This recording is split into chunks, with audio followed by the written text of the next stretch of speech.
The war room fell silent as Admiral Thorax activated the holographic display. 36 officers from 3 different species stood around the massive table, their eyes fixed on the glowing star map that filled the space above them. The Calthera system rotated slowly in the center, its 6 planets and asteroid belt rendered in perfect detail. "Gentlemen," Thorax began, his scaled hands gesturing toward the display. "Today we discuss the end of the human threat." The Vraxian admiral was tall even by his species' standards.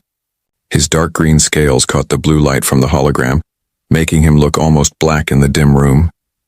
Behind him, the massive viewports of the flagship Dominion's Edge showed nothing but stars and the distant glow of the Calthera sun. Commander Zresh of the Korthan warriors stepped forward. His species stood on 4 legs with a muscular upper body that held 2 powerful arms. His face was flat and broad with small eyes that saw in multiple spectrums. "We have waited long enough, Admiral. The humans expand too quickly. They claim systems that should belong to the Concordat." "Patience, Commander," said scientist Velna, the Zelthari representative. Her species was smaller, more delicate, with large heads and fingers that moved with incredible precision. "We must be certain. The humans have surprised others before." Thorax smiled, showing rows of sharp teeth. "That is exactly why we are here. We have spent 6 months studying the humans. We know their patterns, we know their weaknesses, and most importantly, we know they cannot see us coming." He touched the controls, and the hologram zoomed in on a specific region of the Calthera system. A purple line appeared, tracing a path through the asteroid belt and past the 4th planet. "This is Route 7, Thorax explained. "Human patrol ships use this route every 18 days. Like clockwork. They are predictable almost to the hour." "How do we know this?" asked one of the Korthan officers. Velna answered, her voice soft but clear. "We have been watching them for months. We placed monitoring stations in the outer system. Small ones hidden in asteroids. The humans never found them. They pass by, their sensors sweeping, but they see nothing. Their sensor technology is primitive," Thorax added. "They rely on electromagnetic detection, basic radar, and optical scanning. Simple tools for a simple species," the other officers murmured in agreement. Everyone knew the humans were young. Their space travel technology was barely 200 years old. The Vraxians had been traveling between stars for over 3,000 years, the Korthan for 2,000. Even the Zelthari, the youngest of the Concordat species, had 1,000 years of experience in space. "Show them the ambush point," Commander Zresh said, his voice eager. Thorax nodded and manipulated the hologram again. A section of space near the 4th planet expanded to fill the display. A swirling red and orange cloud appeared, beautiful and deadly. "This is Gravity Well 74, Thorax said. "A natural gravitational anomaly. The interaction between the 4th planet and a dense cluster of heavy asteroids creates a distortion in space. Ships can hide in its shadow, completely invisible to standard sensors." Velna added, "The gravitational distortion scatters sensor beams. It creates false readings. Even our own sensors have difficulty penetrating it, and our technology is far superior to human equipment." "We have been positioning our fleet for the past week," Thorax continued. 47 ships hidden in the anomaly. Mines placed along the human patrol route. Jamming arrays ready to activate. When the humans arrive, they will be completely surrounded. One of the Vraxian officers, a younger female named Cressa, raised her hand. "What do we know about the human fleet? How many ships will there be?" Thorax pulled up another display. Images of human vessels appeared, rotating slowly. "According to our intelligence, the patrol fleet consists of 12 ships. 1 carrier, 3 cruisers, 5 destroyers, and 3 support vessels. Total crew complement approximately 8,000 humans." "Only 12 ships?" Zresh laughed, a sound like grinding stones. "We have 47. They will be destroyed in minutes." "Do not underestimate them," Velna warned. "Humans are aggressive. They fight even when they should surrender." "Let them fight," Zresh replied. "Korthan warriors welcome worthy opponents, but these humans will not be worthy. They will be surprised, confused, and defeated before they understand what is happening." Thorax brought up more information. "Our intelligence assets have been very helpful. The humans have spies, of course. All species do. But they do not know that we have found their spies. We have been feeding them false information for months." This caused excited chatter among the officers. Cressa asked, "What kind of false information?" "Everything that makes them feel safe," Thorax explained. "Reports that our fleet is engaged elsewhere. Data suggesting we have no interest in human space. False shipping schedules that place our military assets far from human borders. The humans think they know where we are. They are wrong. Velna pulled up her own datapad and projected additional information. We have also been studying human psychology. They are confident, perhaps too confident. They believe their rapid expansion makes them strong. They do not understand that rapid growth creates weakness. They stretch themselves too thin. Their communication protocols are easy to intercept, another Zelthari scientist added. We have been listening to their fleet communications for months. They use encryption, but it is simple to break. We know their command codes, their tactics, even the names of their officers. Thorax nodded approvingly, which brings us to their fleet commander. Admiral Sarah Chen, age 47 by human years. Experienced officer with a good record. She has fought pirates and raiders. She has never fought a real military force. Images of Admiral Chen appeared in the hologram. She was a human female with dark hair pulled back from her face. Her eyes were sharp and intelligent, but Thorax saw nothing there that worried him. She follows procedures, Thorax said. She is predictable. She trusts her sensors and her intelligence reports, all of which will tell her that this patrol route is safe. Commander Zresh moved closer to the hologram, studying the ambush point. Explain the attack sequence. Thorax's smile widened. Simple and effective. The human fleet will enter the Kelthera system following Route 7. They will pass through the asteroid belt, performing their standard sensor sweeps. They will find nothing unusual. As they approach the fourth planet, they will enter the kill zone. Red markers appeared in the hologram surrounding the patrol route. At my command, the mines will activate. Simultaneously, our ships will power up weapons and emerge from the gravitational anomaly. The humans will be caught in a sphere of firepower. 3 directions of attack. No escape route. What about human reinforcements? Asked Cressa. The nearest human base is 4 days away at maximum speed, Velna answered. By the time they receive a distress call and respond, the battle will be long over. And our jamming arrays will prevent any distress calls from leaving the system. Thorax continued. The attack will be quick and overwhelming. Disable their engines first, so they cannot flee. Destroy their communication arrays second, so they cannot call for help. Then we offer them surrender. If they accept, we take prisoners. If they refuse, we destroy them. What is the strategic goal? Asked one of the older Vraxian officers. Killing one patrol fleet will not stop the humans. No, Thorax agreed. But it will send a message. The humans believe they can expand without consequence. They believe their military is strong enough to protect them. This defeat will show them they are wrong. It will make them cautious. It will slow their expansion while we consolidate our own territory. And if they retaliate? The officer pressed. Let them try, Zresh growled. We will destroy their next fleet too. And the one after that. Eventually they will learn to respect concordant borders. Thorax called up a timeline. The human patrol is due to arrive in 43 hours. All ships will be in position in 30 hours. We will have 13 hours to run final checks and wait. I want every system tested 3 times. Every weapon loaded and ready. Every officer at their post. He looked around the room, meeting the eyes of every officer present. This is the most important military operation the Concordat has undertaken in 50 years. We have planned for months. We have prepared every detail. The humans will not escape. They will not call for help. They will not even understand what happened until it is too late. What about their carrier? Asked a Korthan tactical officer. Carriers hold fighter craft. If they launch before we attack, it could complicate things. Velna had an answer ready. Human carriers require 15 minutes to launch a full wing of fighters.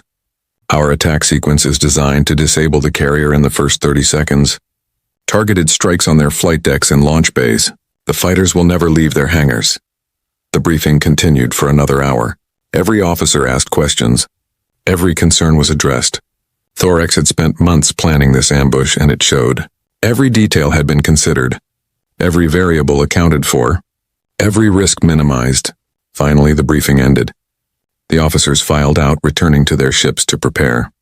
Only Thorax, Zresh, and Velna remained in the war room. Are you certain the humans suspect nothing? Zresh asked when they were alone. Thorax nodded. Our sources inside human space have confirmed it.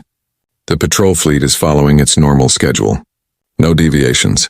No extra security measures. Admiral Chen has filed her standard flight plan. Everything appears routine. Humans are clever sometimes, Velna said quietly.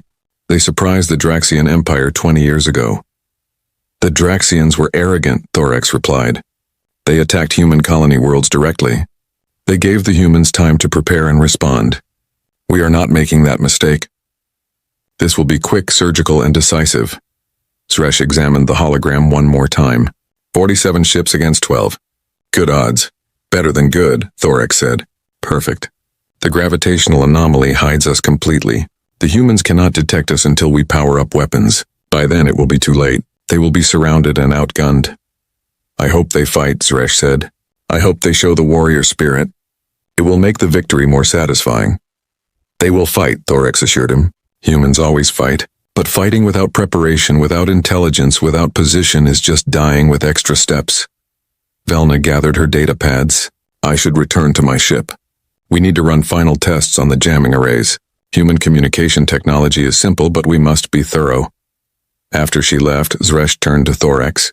You have done well, Admiral. This plan is flawless. The Concordate Council will reward you greatly when we succeed. When we succeed, Thorax repeated. Not if, when, because we have done everything right. The humans have done everything wrong.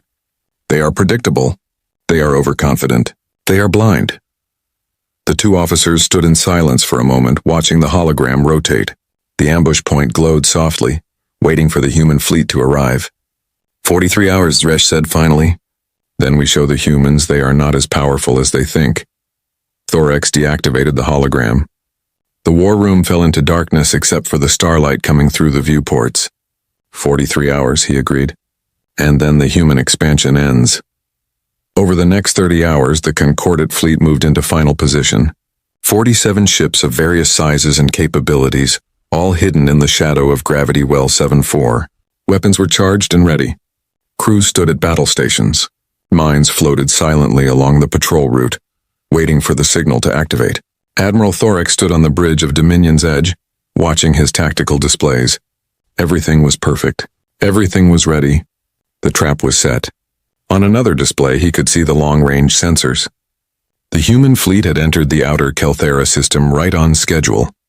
12 ships in standard patrol formation. They were moving at cruising speed, following Route 7 exactly as predicted. 18 hours until they reached the kill zone, his tactical officer reported. Maintain radio silence, Thorax ordered. Minimal power output. I want us completely invisible until the moment we strike. Yes, Admiral. Thorax allowed himself a moment of satisfaction. 6 months of planning. 6 months of intelligence gathering and careful positioning. It was all coming together perfectly. The humans suspected nothing. They were flying directly into the trap, confident and unaware. In 18 hours, the Concordate would strike the first blow in a new era. The humans would learn they were not the dominant force they imagined themselves to be. Other young species would see what happened and think twice before expanding into Concordate space.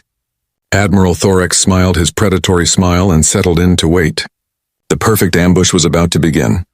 The human fleet moved through space like a school of metal fish, 12 ships maintaining perfect formation as they crossed into the inner Kelthera system. On the bridge of the carrier UHSF Indomitable, Admiral Sarah Chen sat in her command chair, watching the main display with calm eyes.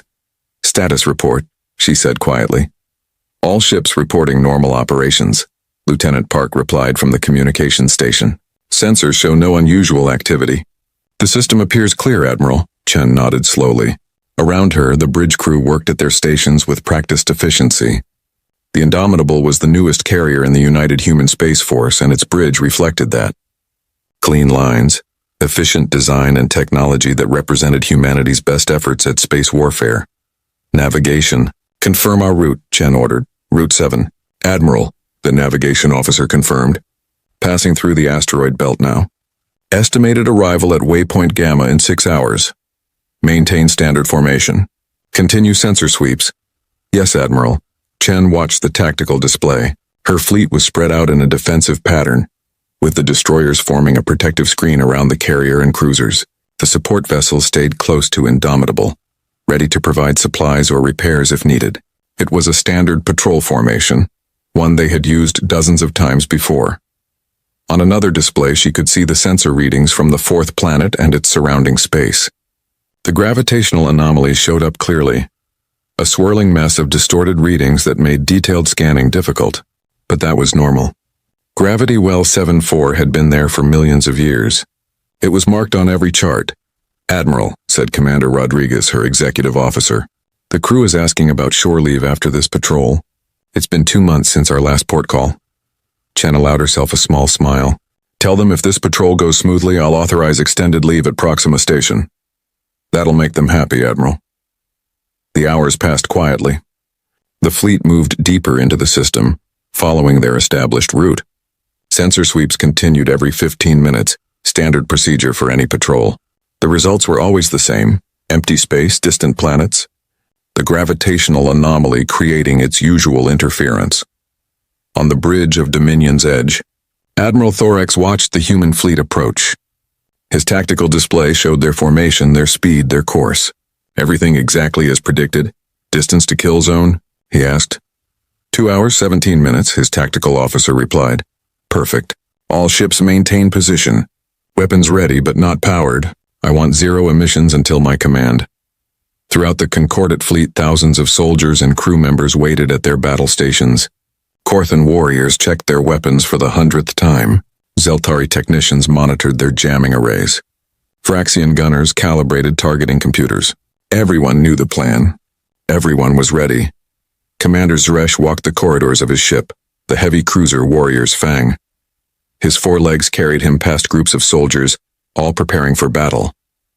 He stopped to speak with them, offering words of encouragement. "Today we teach the humans a lesson," he told one group. "Today we show them that the Concordat is not weak, that our territory is not theirs to take." The soldiers roared their approval, raising their weapons in salute. On the science vessel Luminous Thought, Velna made final adjustments to the jamming arrays. Her delicate fingers moved across control panels, checking power levels and frequency ranges. Human communication technology was not sophisticated, but she wanted to be certain. The jammers would need to work perfectly. "Test sequence complete," one of her assistants reported. "All systems at maximum efficiency." "Good," Velna said. "Begin power buildup in 90 minutes. I want full jamming capability ready the moment the Admiral gives the command." Back on Indomitable, Chen stood and walked to the forward viewport. Space stretched out before her, infinite and dark except for the distant stars. Somewhere out there, beyond her vision, the 4th planet waited, and beyond that the gravitational anomaly. "Beautiful, isn't it?" Rodriguez said, joining her. "Even after all these years, I never get tired of this view." "Neither do I," Chen agreed. "Remind me why we chose this life, Commander." Rodriguez laughed. "Because someone has to protect humanity's interests out here. Because we're good at it. Because the pay is terrible but the view is spectacular." Chen smiled. "All good reasons." Her personal communicator beeped softly. She checked it and saw a message from her chief engineer. Everything was running perfectly. Engines at optimal efficiency. All systems green. The Indomitable was ready for whatever came. "Admiral," Lieutenant Park called. "Receiving scheduled check-in from UHSF Command. They confirm our route and wish us smooth sailing." "Acknowledge and thank them," Chen replied. The human fleet continued forward. 1 hour from the kill zone, 30 minutes 15. On Dominion's edge, tension filled the air. Every screen showed the approaching human ships. They were so close now, so perfectly positioned. "All ships report ready," the tactical officer said, his voice tight with anticipation. Thorax leaned forward in his command chair. "Begin weapons power up slowly. I want minimal energy signature until they're in optimal range." Throughout the Concordat fleet, weapon systems came online. Power flowed into energy cannons. Missile tubes loaded their deadly cargo. Point defense systems activated. The 47 ships were transforming from silent observers into weapons of war. "Human fleet entering kill zone," the tactical officer announced. "Steady," Thorax said. "Let them get deeper. I want them centered in the sphere before we strike." Chen stood at the forward viewport, Rodriguez beside her. The gravitational anomaly was visible now. A slight distortion in the starfield ahead. The fleet would pass close to it, using the 4th planet's gravity to slingshot around and begin their return journey. "Standard procedure, Admiral," the sensor officer said. "I'm picking up some unusual readings near the anomaly." "What kind of readings?" Chen asked, not turning from the viewport. "It's hard to say. The interference makes it difficult to interpret." "Could be nothing." Could be debris from the asteroid belt caught in the gravity well. Keep monitoring it, Chen ordered. Let me know if it changes. Yes, Admiral. Rodriguez glanced at Chen, but the Admiral's face showed nothing.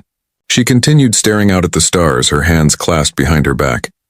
They're in position, Thorex's tactical officer said, excitement clear in his voice. Perfect targeting solution on all human vessels. Thorex stood, his scaled hand hovering over the activation control. This was the moment. 6 months of planning about to become reality. The humans were trapped, surrounded, and completely unaware. Activate mines, he commanded. All ships power up to full weapon status. Prepare to engage. Space erupted with activity. The mines that had been floating dormant along the patrol route suddenly came alive, their drives igniting as they accelerated toward human ships. 47 Concordat warships emerged from the gravitational anomalies, Shadow, their weapons charging, their targeting computers locking onto human vessels. Alarms screamed throughout the human fleet. Every sensor board lit up with warnings, proximity alerts, weapon locks, energy signatures. The space around them, empty seconds before, was suddenly filled with hostile ships and incoming weapons. Evasive action, commanders shouted on a dozen human ships. Battle stations, return fire. On Indomitable's bridge, controlled chaos replaced the calm of moments before. Officers shouted reports, displays flashed red. The tactical plot showed the nightmare scenario every fleet commander feared, surrounded and outnumbered. Count 47 hostile ships, the sensor officer yelled. Multiple weapon locks, mines incoming. Launch countermeasures, Rodriguez ordered. All ships, defensive formation Delta. Chen stood perfectly still at the viewport, watching the mines streak toward her ships. Behind her, the bridge crew fought to respond to the ambush, but she didn't move. She didn't shout orders. She just watched. The mines reached their targets. Explosions blossomed against shields and armor. The destroyer UHSF Valiant took 3 direct hits and disappeared in a ball of fire and debris. Its destruction lasted only seconds. Valiant is gone, Park reported, his voice cracking. No survivors. Energy beams lanced through space, striking human cruisers and destroyers. The Concordat weapons were powerful, far more powerful than standard human armaments. Shields flickered and failed. Armor burned and melted. We're taking heavy damage, Rodriguez shouted. Admiral, we need to retreat. We can't fight this many ships. Still, Chen didn't respond. She watched the Concordat fleet spread out around them, forming the perfect killing sphere. 47 ships against 11 now, a slaughter in the making. Communication jamming detected, Park yelled. Can't reach UHSF command, we're cut off.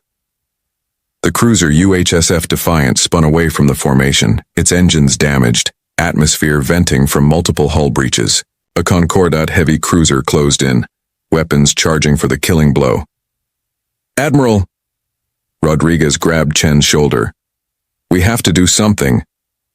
Finally, Chen turned from the viewport. Her face was calm, her eyes were clear, and on her lips was the smallest hint of a smile. Commander Rodriguez, she said in a voice loud enough for the entire bridge to hear.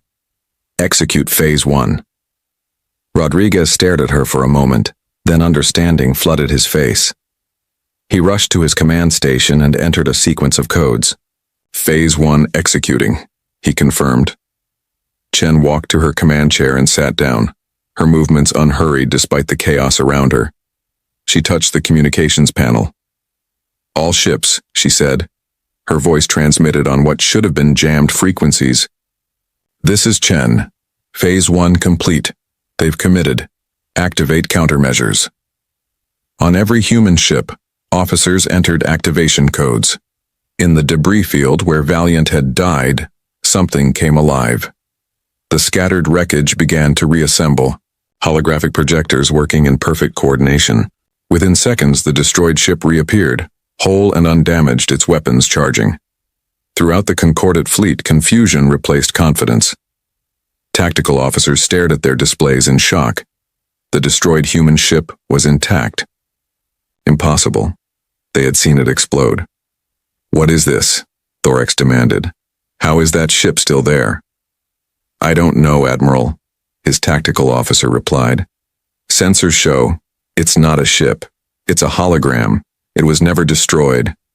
Chen's voice came over open channels, cutting through the concordate jamming like it wasn't even there. Every ship in the system, human and concordate alike, heard her words clearly.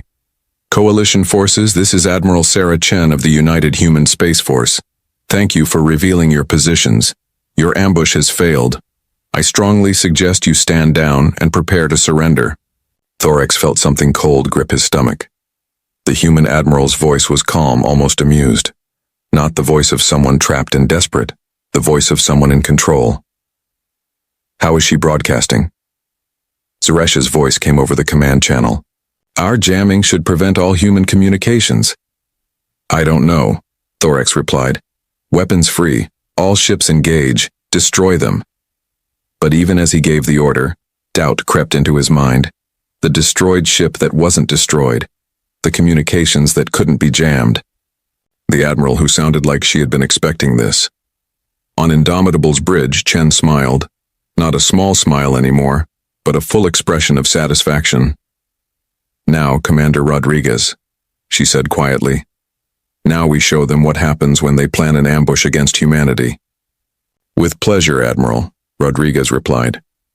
His fingers danced across his controls. Activating all systems, sending the signal. Throughout the Kelthera system, thousands of small objects that had been silent and invisible suddenly activated. Microsensor drones planted weeks ago, each one no bigger than a human fist. They had been watching the Concordate fleet for days, mapping every ship, recording every movement, sending their data through communication channels the Coalition didn't even know existed. And in the gravitational anomaly itself, something massive powered up. Something that had been waiting hidden where the Concordate ships should have been hiding. Chen leaned back in her command chair and steepled her fingers. The perfect ambush, she said softly. They thought they had planned the perfect ambush. They were wrong. On Dominion's edge, alarms began to scream. Admiral Thorax stared at his tactical display, trying to understand what was happening. The human fleet, which should have been panicking and dying, was instead reorganizing with precision. The destroyed ship was active and targeting his vessels, and most impossibly, the human admiral was broadcasting on frequencies that his jammers should have completely blocked. Status of jamming arrays, he barked. Operating at full capacity, Admiral, his communications officer replied, confusion thick in his voice. But the humans are communicating anyway. It's like our jammers don't exist. On her bridge, Chen touched another control. Lieutenant Park, open a channel to all Concordate ships. Let's help them understand their situation. Channel open, Admiral. Chen's voice filled the Kelthera system again, reaching every ship on both sides. Concordate forces, I want to be clear about something. Your ambush was very well planned. The gravitational anomaly was an excellent hiding place. Your mine placement was textbook perfect. Your intelligence operation was thorough. You did everything right according to standard military doctrine. She paused, letting her words sink in. Throughout the Concordate fleet, thousands of soldiers listened, uncertain and confused. There's just one problem, Chen continued. You planned your ambush based on what you thought you knew about humanity. You thought we were predictable. You thought our sensors were primitive. You thought we wouldn't see you coming. All of those assumptions were wrong. Thorax slammed his fist on his command console. She's bluffing.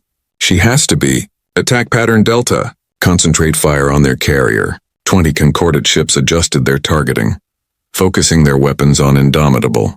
Energy beams and missiles streaked toward the human carrier. Chen watched them come, her expression never changing.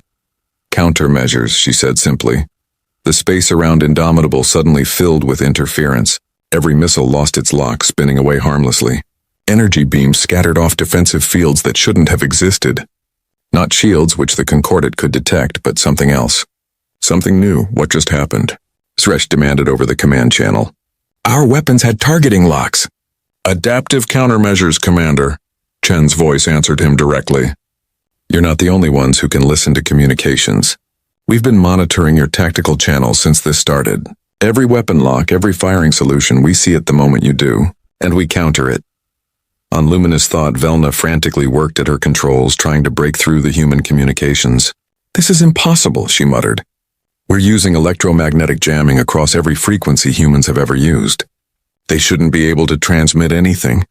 Her assistant leaned over. Scientist Velna, what if they're not using electromagnetic communication? Velna froze. What else would they use?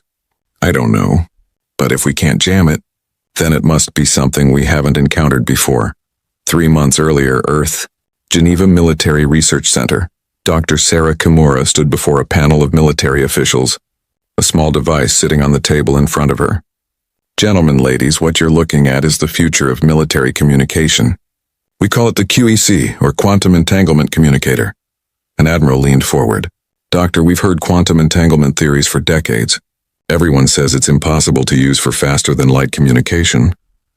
That was true, Kimura agreed, until 6 months ago. We finally cracked the stability problem. This device can communicate instantly with its paired unit, regardless of distance, using quantum entanglement. No electromagnetic signals, no light speed delay, and most importantly, no way for conventional jammers to block it. Another officer spoke up. What's the range?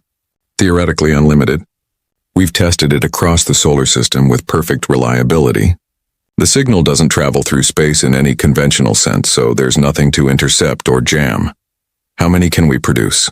We have enough for the entire home fleet. Every ship can be equipped within 2 months. The admiral who had spoken first smiled.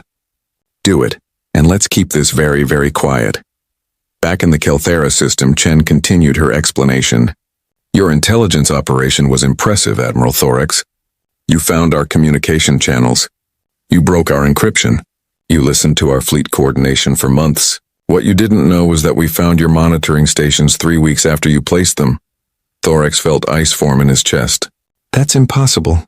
Our stations were perfectly hidden. Hidden from standard sensors, yes, Chen agreed. But we weren't using standard sensors. You see, Admiral, while you were studying us, we were studying you. And we learned something interesting. The Concordat relies very heavily on assumptions. You assumed we would use the same technology you're familiar with. You assumed we hadn't developed anything new. You never considered that we might be better at this than you thought. She touched another control. Let me show you something. Commander Rodriguez, activate the tactical overlay. On every ship's display, human and Concordat alike, a new image appeared. It showed the Kelthera system in perfect detail, with every ship marked. But there were thousands of other markers, small red dots scattered throughout the system. What you're seeing, Chen explained, are our sensor drones. We call them micro-sentinels. Each one is about the size of your fist. They're made of composite materials that absorb radar instead of reflecting it. They generate almost no heat signature, and they've been here for 3 weeks watching everything you do. Velna pulled up the image on her own screens, her large eyes widening in shock. The red dots were everywhere. Hundreds clustered around the gravitational anomaly, dozens near each Concordat ship, thousands forming a net throughout the system. We watched you move into position, Chen continued. We watched you place your mines.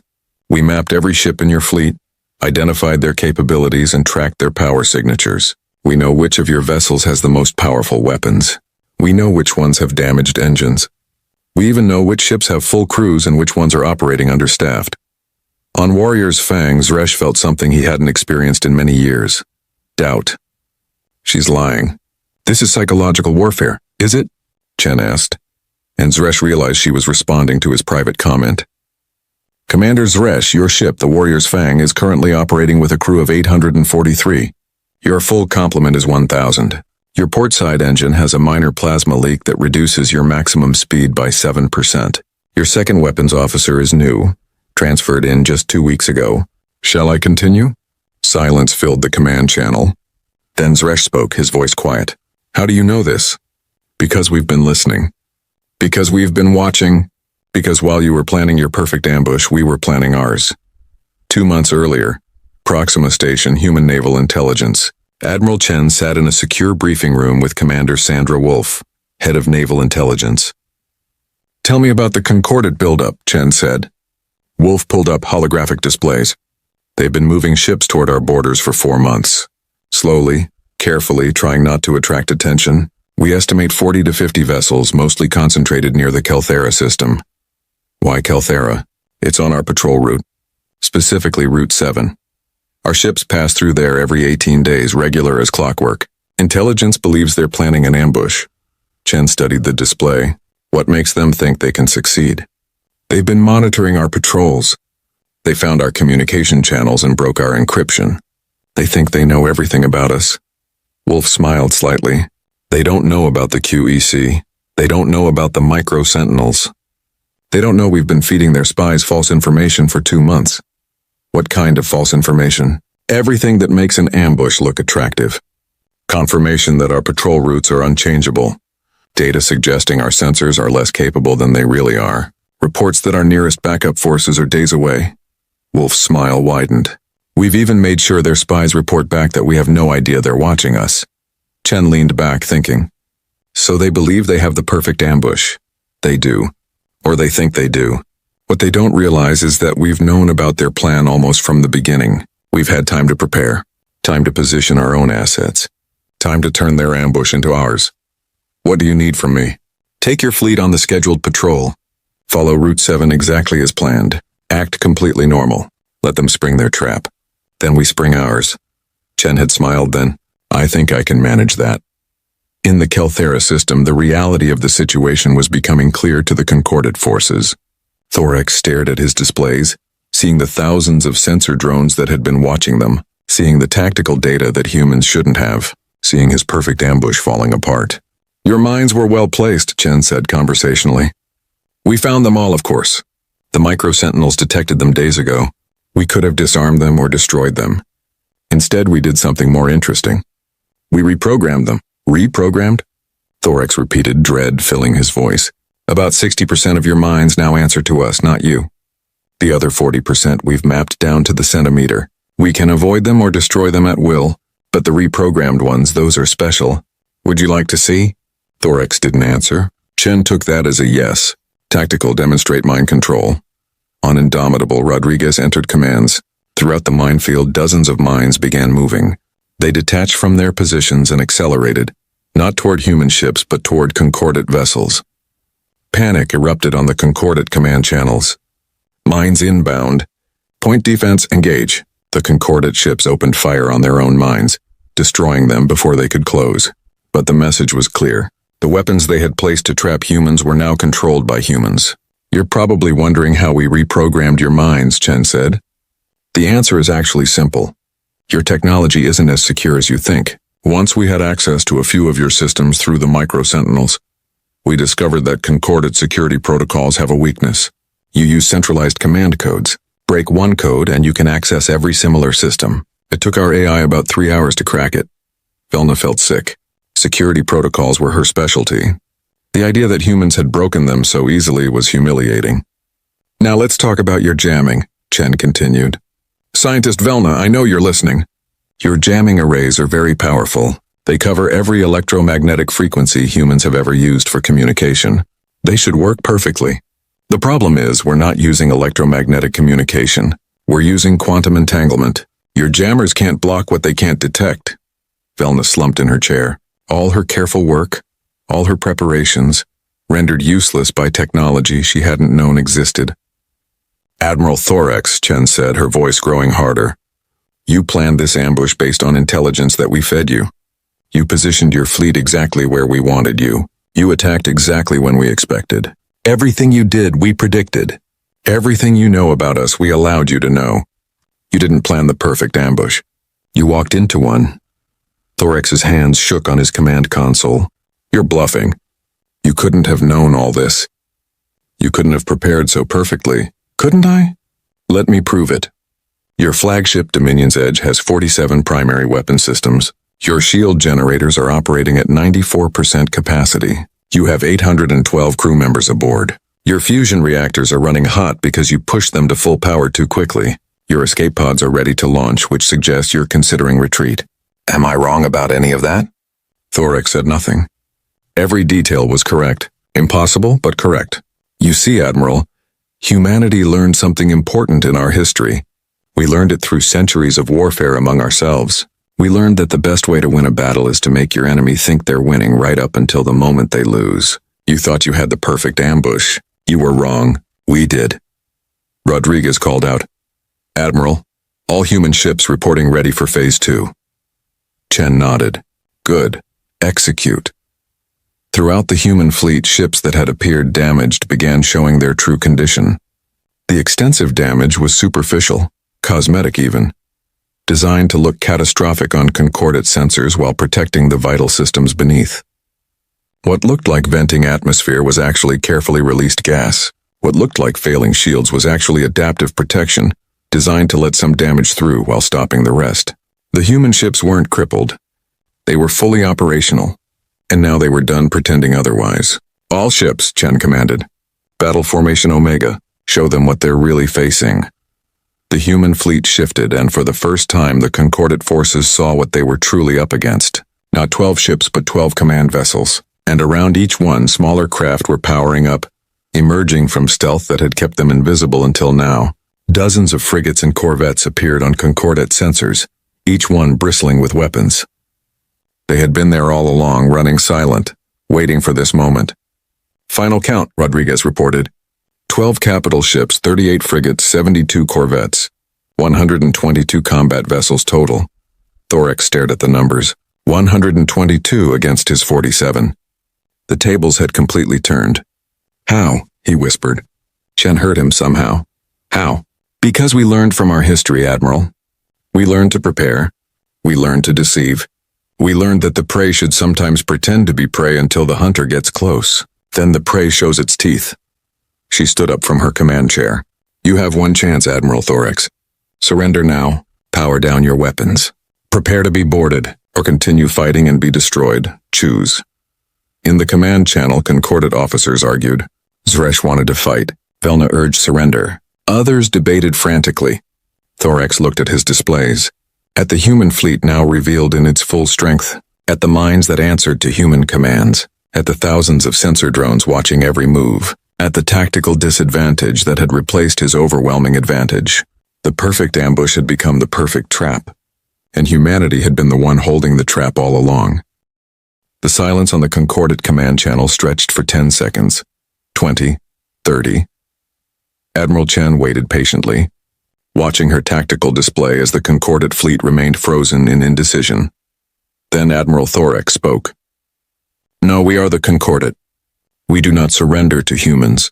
All ships attack Formation Sigma. Concentrate all fire on the human carrier. If we destroy their command ship, the rest will fall. Chen had expected this. Predictable to the end. She touched her controls. Commander Rodriguez, execute Phase 3. All ships, weapons free. Target engines and weapon systems only. I want prisoners, not corpses. The human fleet erupted into coordinated action. 122 ships moving with precision that spoke of extensive training and perfect communication. The concordate forces saw human frigates diving in from unexpected angles, corvettes swarming like angry insects, and the capital ships, including the carrier they thought was vulnerable, revealing weapon systems that hadn't appeared on any intelligence report. Indomitable's main railguns fired, not energy weapons that the concordate expected, but solid projectiles accelerated to a fraction of light speed. 2 tungsten rounds, each weighing 2 tons, crossed the distance to the concordate heavy cruiser Shadow of Dominance in less than a second. They punched through the cruiser's shields like they weren't there and smashed into the engine section. The cruiser's main drives exploded. The ship went dark, tumbling in space, its power systems destroyed. The crew was alive, but the ship was dead. Shadow of Dominance is disabled, Rodriguez reported. No casualties detected. Good. Next target. On Warrior's Fang, Commander Zresh watched the human attack with growing horror. The frigates were everywhere, moving faster than should be possible, their weapons firing with impossible accuracy. 3 concordate destroyers were already disabled, their engines destroyed, their weapon systems offline. Return fire, Zresh roared. All weapons, continuous barrage. His ship's main batteries opened up, sending streams of energy toward the nearest human frigate. The human ship twisted in space, evading with movements that seemed to defy physics, acceleration that should have turned the crew to paste. Turns that should have torn the ship apart, but it kept moving, kept dodging until it was behind Warrior's Fang and firing at the engine section. Zresh felt his ship shudder. Alarms screamed. Status. Port engine offline.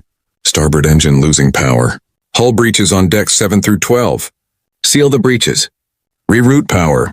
Keep us in the fight. But even as he gave the orders, Zresh knew the truth. The human ships were better than intelligence had suggested. Faster, more maneuverable, with weapons that hit harder than they should, and there were so many of them. On luminous thought, Velna watched the battle unfold with scientific detachment, even as fear clawed at her. The human tactics were fascinating. They weren't trying to destroy the Concordat fleet. They were surgically disabling it.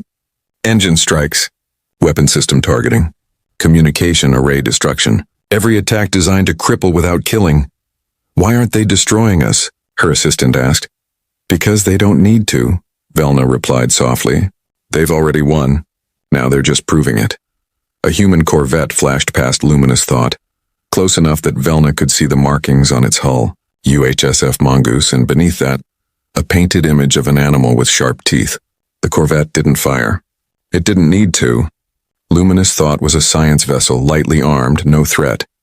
The corvette was sending a message. "We see you. We could destroy you. We're choosing not to." Throughout the Kelthera system, the battle continued. But it wasn't really a battle anymore. It was a demonstration. The Concordat ships fought with everything they had, but it wasn't enough. Human ships were everywhere, coordinating with impossible precision, attacking from angles the Concordat couldn't defend, using weapons the Concordat hadn't known existed. A Vraxian destroyer fired a spread of missiles at the human cruiser UHSF Defiant. The missiles were top-of-the-line Concordat weapons, each one capable of destroying a frigate. Defiant's point defense systems activated, and the space between the ships filled with small projectiles moving at incredible speeds. Every missile was destroyed before it got within a kilometer of the cruiser. "How are they doing that?" a Vraxian officer screamed. "Those missiles have evasion systems. They're tracking the missiles with multiple sensors," another officer replied, studying the data. "They know where each missile is going before it gets there. They're not reacting to the missiles. They're predicting them." On Dominion's edge, Admiral Thorax watched his fleet being systematically dismantled. 12 ships disabled. 15, 20. His forces were spread across the system, unable to coordinate, unable to form effective defensive positions. The human fleet moved through them like sharks through a school of fish. "Get me Commander Zresh," he ordered. "Communication systems are damaged, Admiral." "I'm trying to—" "Then try harder." But Thorax knew it was futile. The human attack had targeted communication arrays early. His fleet was blind and deaf, each ship fighting alone while the humans coordinated perfectly. It was a nightmare scenario. Everything that could go wrong had gone wrong. No, everything that humans had planned to go wrong was going wrong. That was different. And somehow worse. A new alarm sounded on Dominion's edge. "Admiral, multiple human ships closing on our position." Thorax looked at his tactical display. 5 human frigates were approaching from different vectors. Behind them a cruiser. They were coming for his flagship. Coming to cut the head off the Concordat fleet. Evasive maneuvers. "All weapons, prepare to fire!" But Dominion's edge was a big ship.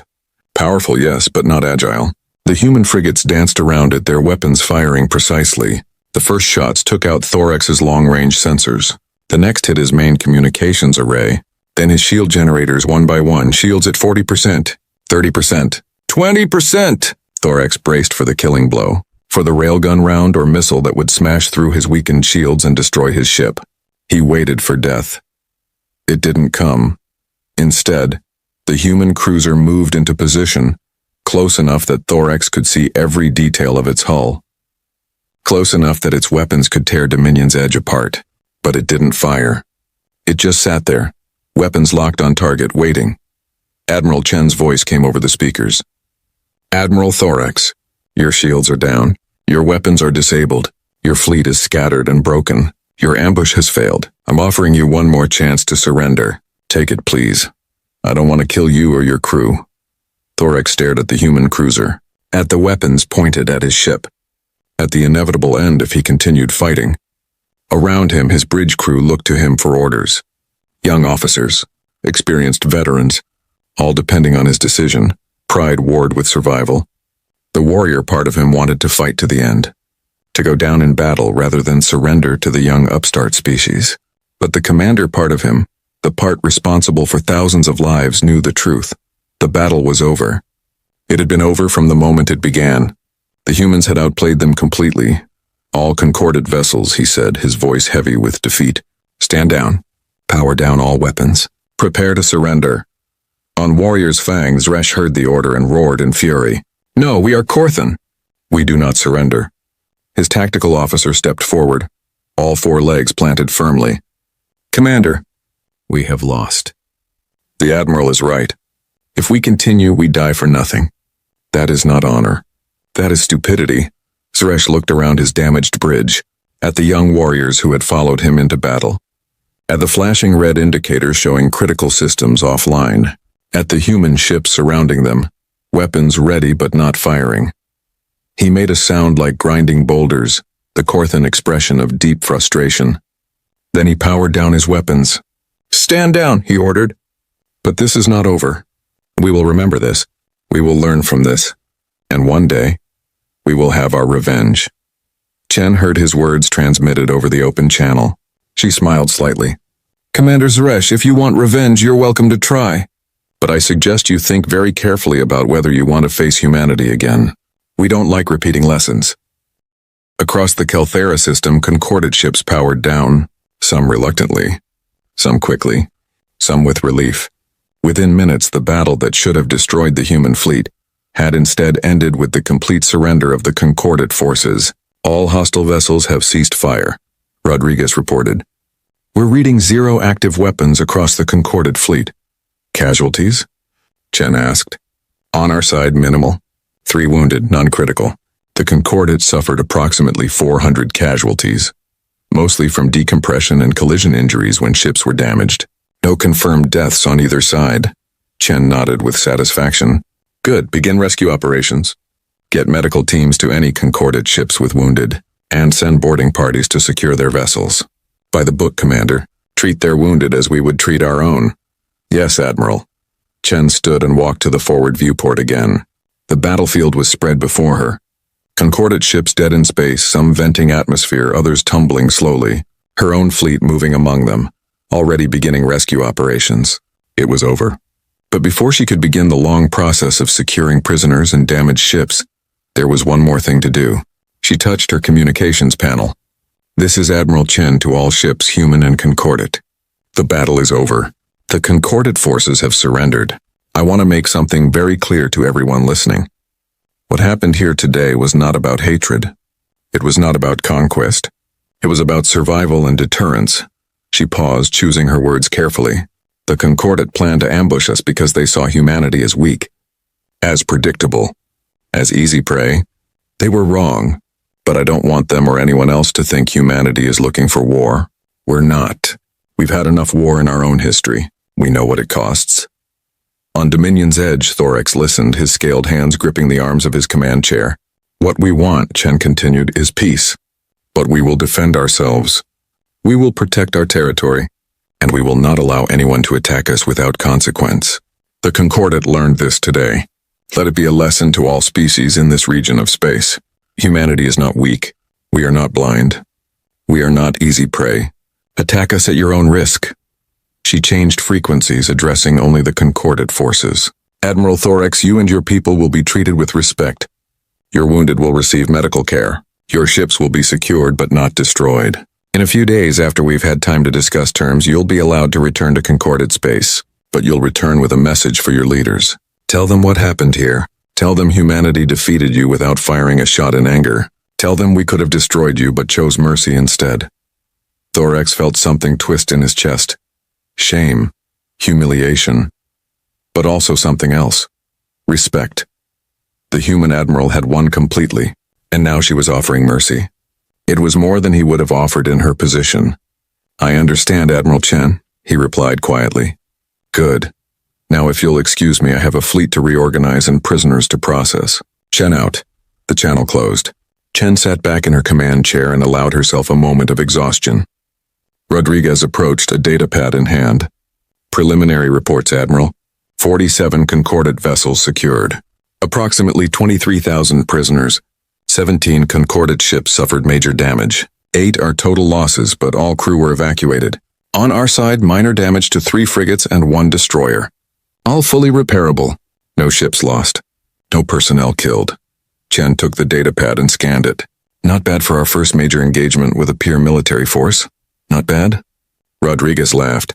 Admiral, this was perfect. We defeated them completely. We captured their entire fleet. And we did it with essentially 0 casualties on either side. This is going into the history books. Maybe, Chen allowed. But history will also record that we had every advantage. We knew they were coming. We prepared for months. We turned their ambush into ours. It wasn't a fair fight. War isn't supposed to be fair, Admiral. No, but victory is supposed to mean something. Commander, make sure all Concordat wounded get priority treatment. I want their medical staff working alongside ours. I want them to see that we keep our word. That when we offer mercy, we mean it. Understood, Admiral? Chen looked out at the stars again. Somewhere out there, other species were watching. The Concordat would return home with news of their defeat. Other powers would hear about it. Some would be frightened. Some would be angry. Some would respect humanity more. Some would plot revenge. But they would all know one thing. Humanity was not weak. Humanity was not blind. And humanity was very, very dangerous when provoked. The perfect ambush had taught the Concordat that lesson. Chen just hoped they learned it well enough that she never had to teach it again. Commander Rodriguez, she said quietly. Send a message to UHSF Command. Tell them the patrol encountered hostile forces and the situation is now under control. Request instructions for prisoner processing and damaged ship recovery. Yes, Admiral. And the press? This is going to be big news. Chen smiled. Let Command handle the press. I'm just a fleet admiral doing her job. Speaking of which, how long until we can resume our patrol route? Rodriguez blinked. Admiral, we just fought a major battle. We have thousands of prisoners. Surely the patrol can wait. The patrol will continue, Commander. We'll leave a small force to secure the prisoners and wait for reinforcements. But the rest of the fleet will resume Route 7 on schedule. I want everyone to know that the Concordat ambush didn't even slow us down. Rodriguez grinned. Now that's sending a message. Exactly. Now get me a damage control report. I want to know when we can get underway. As Rodriguez moved off to handle the orders, Chen sat alone in her command chair, watching the aftermath of the battle. The perfect ambush that the Concordat had planned for months. The counter-ambush that humanity had prepared in response. The complete and total victory that came from patience, intelligence, and proper preparation. They had thought humanity was blind. They had learned otherwise. And now everyone in this region of space would know the truth. Humanity saw everything. Humanity prepared for everything, and humanity did not lose. 3 days after the battle, Admiral Thorax sat in a conference room aboard the Indomitable. It was a strange feeling, being a prisoner on a human ship. The room was comfortable, almost pleasant. Soft lighting, clean surfaces, temperature controlled to accommodate his biology. The humans had even provided water and food suitable for Vraxian consumption. It was not what he had expected from captivity. The door opened and Admiral Chen entered, followed by Commander Rodriguez and 2 guards. The guards remained by the door, weapons holstered. A sign of respect or perhaps a demonstration of confidence. Chen sat across from Thorax, her expression calm and professional. Admiral, she said simply. Admiral, Thorax replied. They sat in silence for a moment. Then Chen folded her hands on the table. I thought we should talk. Commander to commander. Not for any official record, just to understand each other.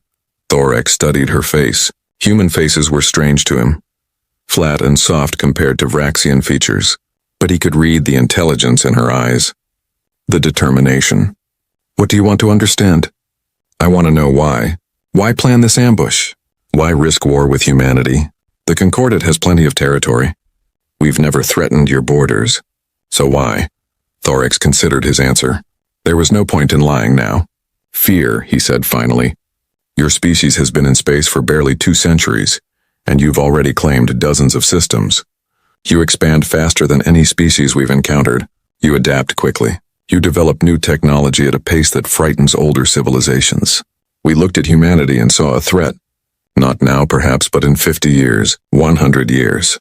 We decided it was better to deal with that threat before you became too powerful. Chen nodded slowly. So this was a preemptive strike? Not a strike, a lesson. We plan to defeat your patrol fleet, demonstrate our superiority, and force humanity to negotiate from a position of weakness.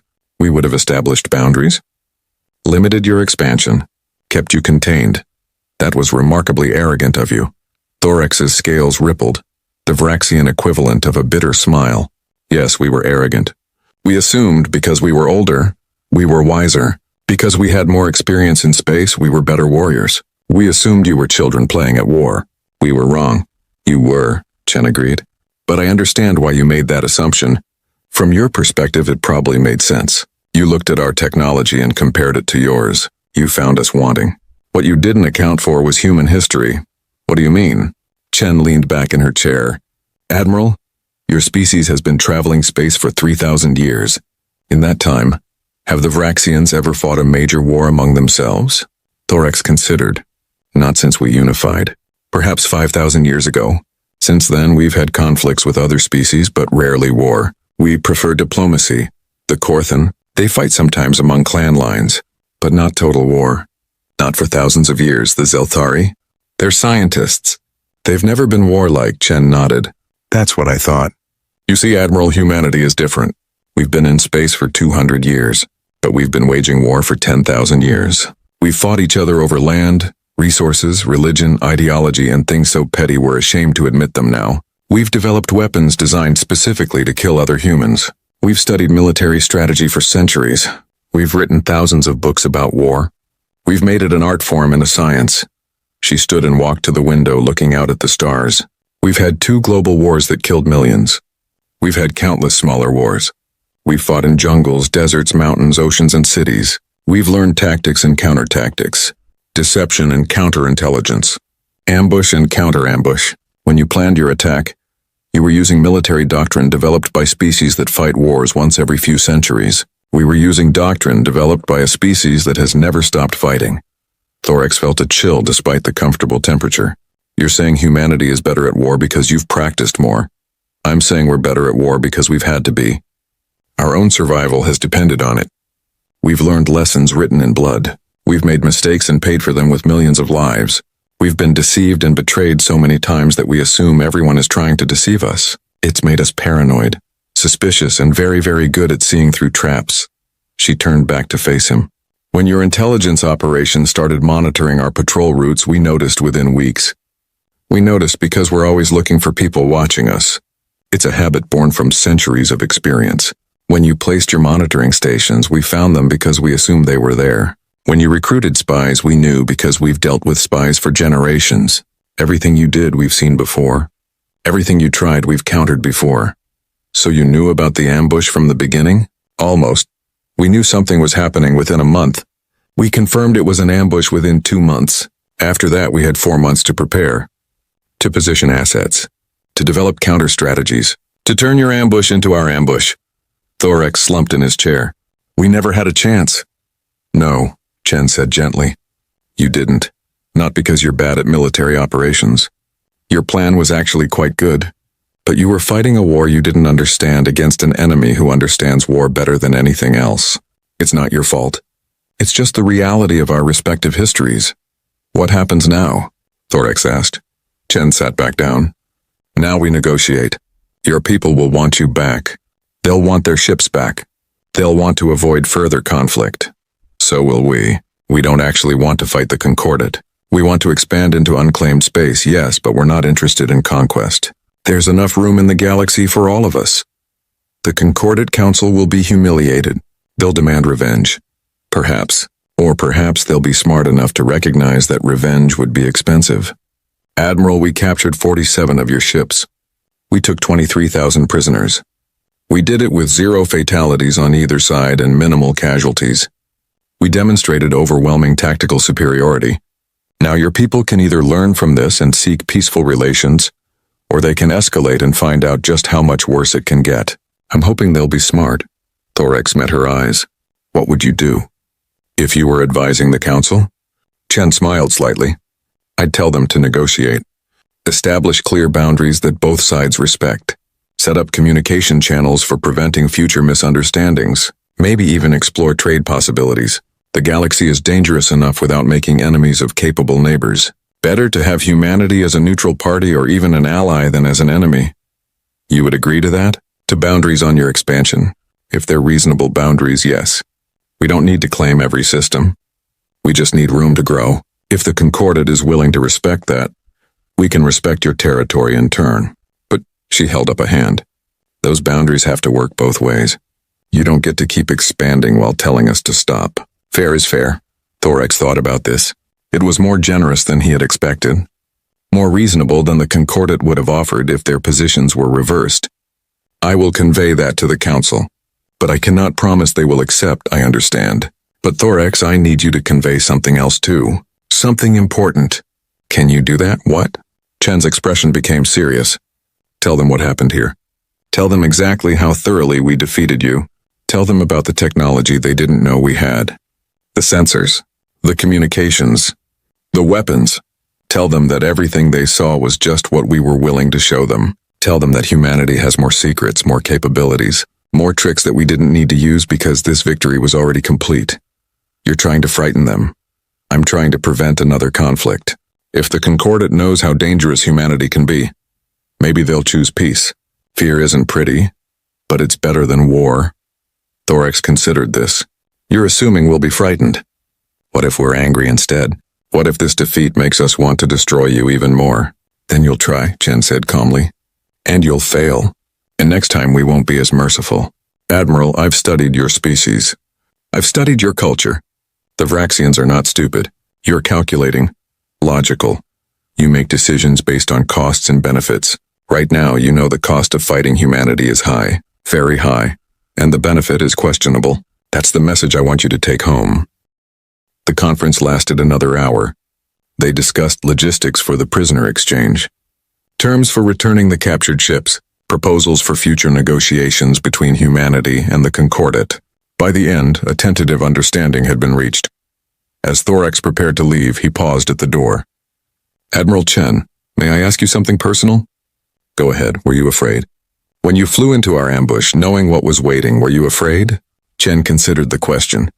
Terrified, she said honestly. Military intelligence is good, but it's not perfect. There was always a chance we'd missed something. A chance your ships were more capable than we thought. A chance the ambush would work despite our preparations. Yes, I was afraid. But I was also confident. We had done everything possible to prepare. We had planned for every contingency, and I trusted my crew to execute perfectly. Fear is just an emotion. It doesn't have to control your actions. Thorax nodded slowly. That is wisdom. Thank you for sharing it.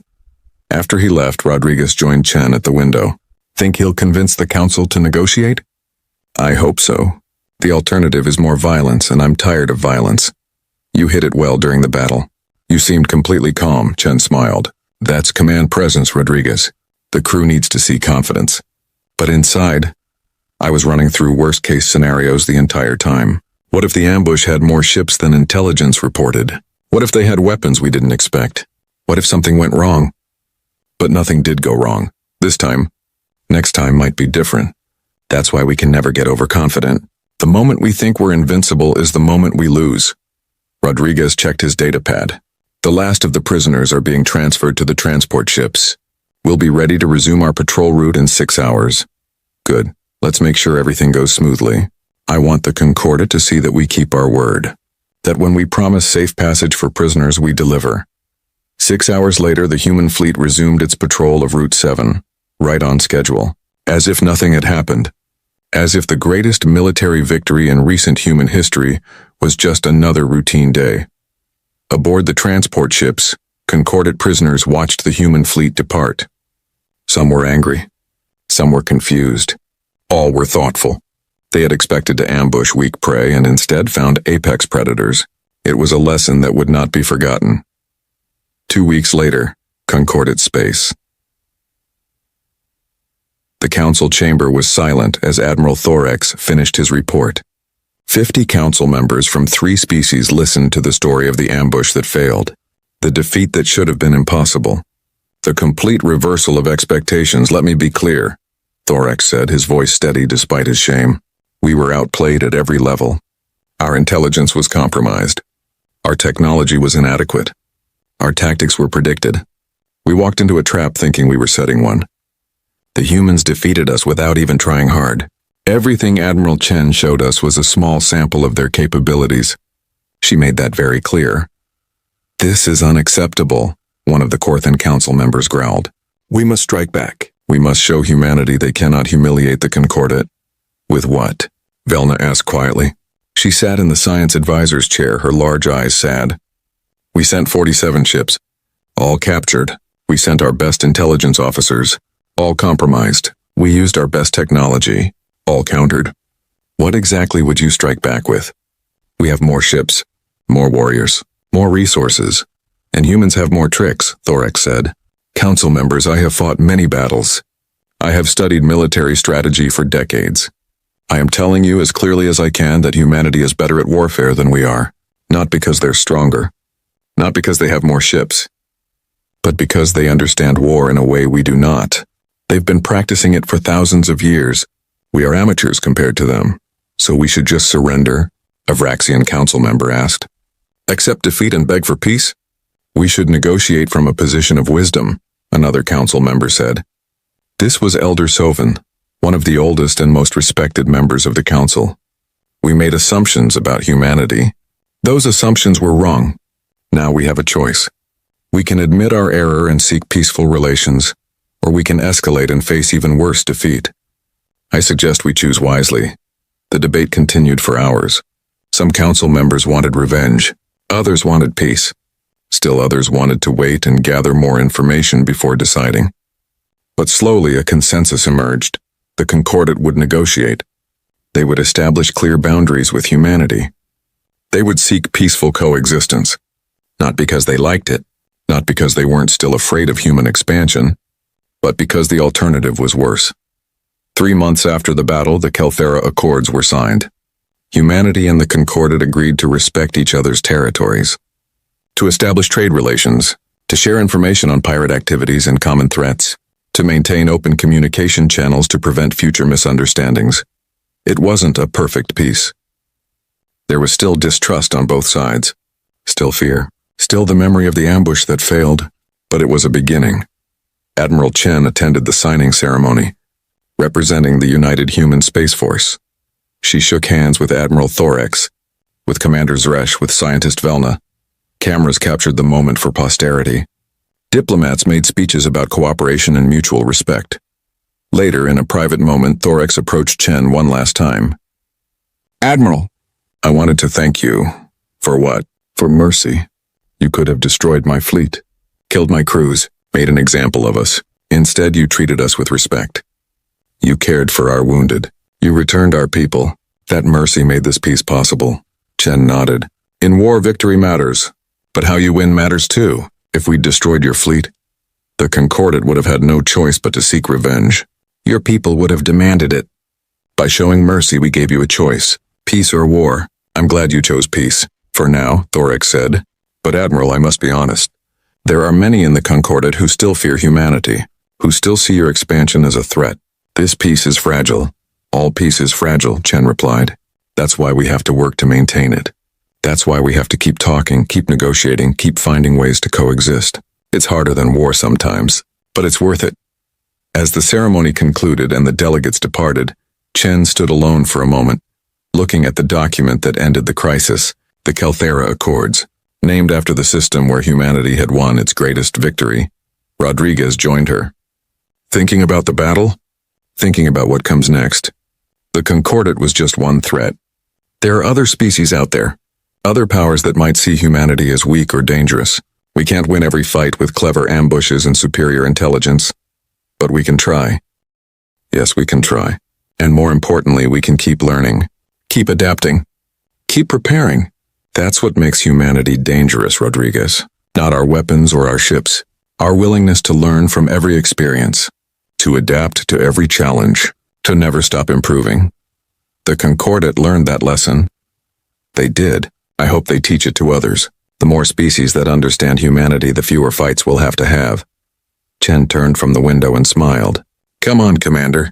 We have a long trip back to human space, and I hear Route 7 needs patrolling again. Let's make sure it stays safe. Yes, Admiral. Though I doubt anyone will try to ambush us there again. Probably not. But we'll be ready if they do. That's the lesson, Rodriguez. Always be ready. Always be prepared. Always assume someone is watching. They left the conference room together, headed back to their fleet. The war that almost happened was now a peace that might last. The ambush that failed had become a legend that would be told for generations. And throughout the galaxy, other species watched and learned. Humanity was not weak. Humanity was not blind. Humanity was not easy prey. They had planned the perfect ambush and learned that humanity was waiting. It was a lesson the galaxy would not forget. Years later, a young human officer in the Naval Academy studied the Battle of Kelthera in her tactics class. She raised her hand. "Professor, I don't understand. How did we know the Concordat was planning an ambush?" The professor, a retired admiral who had served under Chen, smiled. "We didn't know for certain, but we assumed someone might try. We prepared for that possibility. We positioned assets just in case. We developed new technology to give us advantages, and when the ambush came, we were ready. That's the real lesson of Kelthera. Don't wait for threats to appear. Prepare for them before they arrive. Assume someone is always planning to attack you. Be ready before they strike." "That sounds exhausting," the student said. "It is," the professor agreed. "But it's also survival. Humanity didn't get to where we are by being careless. We got here by being paranoid, prepared, and very, very good at seeing through deception. Remember that when you command your own ship someday, the enemy isn't just the one shooting at you, it's the one planning to shoot at you. And if you're smart, if you're prepared, you'll see them coming before they get the chance." The student nodded, taking notes. Around her, other students did the same, learning the lessons, absorbing the wisdom, preparing for their own commands in a galaxy that was dangerous and full of potential threats, but also full of potential allies. The Concordat had become trading partners. Their scientists shared research with human institutions. Their ships patrolled jointly contested space against pirate threats. The species that had tried to ambush humanity was now working alongside them, all because Admiral Chen had won the battle perfectly, and then won the peace mercifully. All because humanity had shown both its strength and its wisdom. All because they had been waiting when the ambush came. In the darkness of space on patrol routes throughout human territory, fleets continued their missions. Sensors swept constantly. Intelligence officers monitored communications. Marines trained for every possible scenario. Humanity remained vigilant, remained prepared, remained ready, because somewhere out there another threat might be planning, another ambush might be forming, another species might think humanity was blind. And when they tried, humanity would be waiting, just like they were always waiting, just like they would always be waiting. That was the message of Kelthera. That was the lesson the galaxy had learned. Humanity saw everything. Humanity prepared for everything. And humanity did not lose. The perfect ambush had taught them all the truth. You cannot surprise those who are always expecting to be surprised. You cannot trap those who are always ready for traps. You cannot defeat those who have spent their entire history learning how to win. The Concordat had planned their perfect ambush. They had thought humanity was blind. They were wrong. Humanity was waiting. Humanity was watching.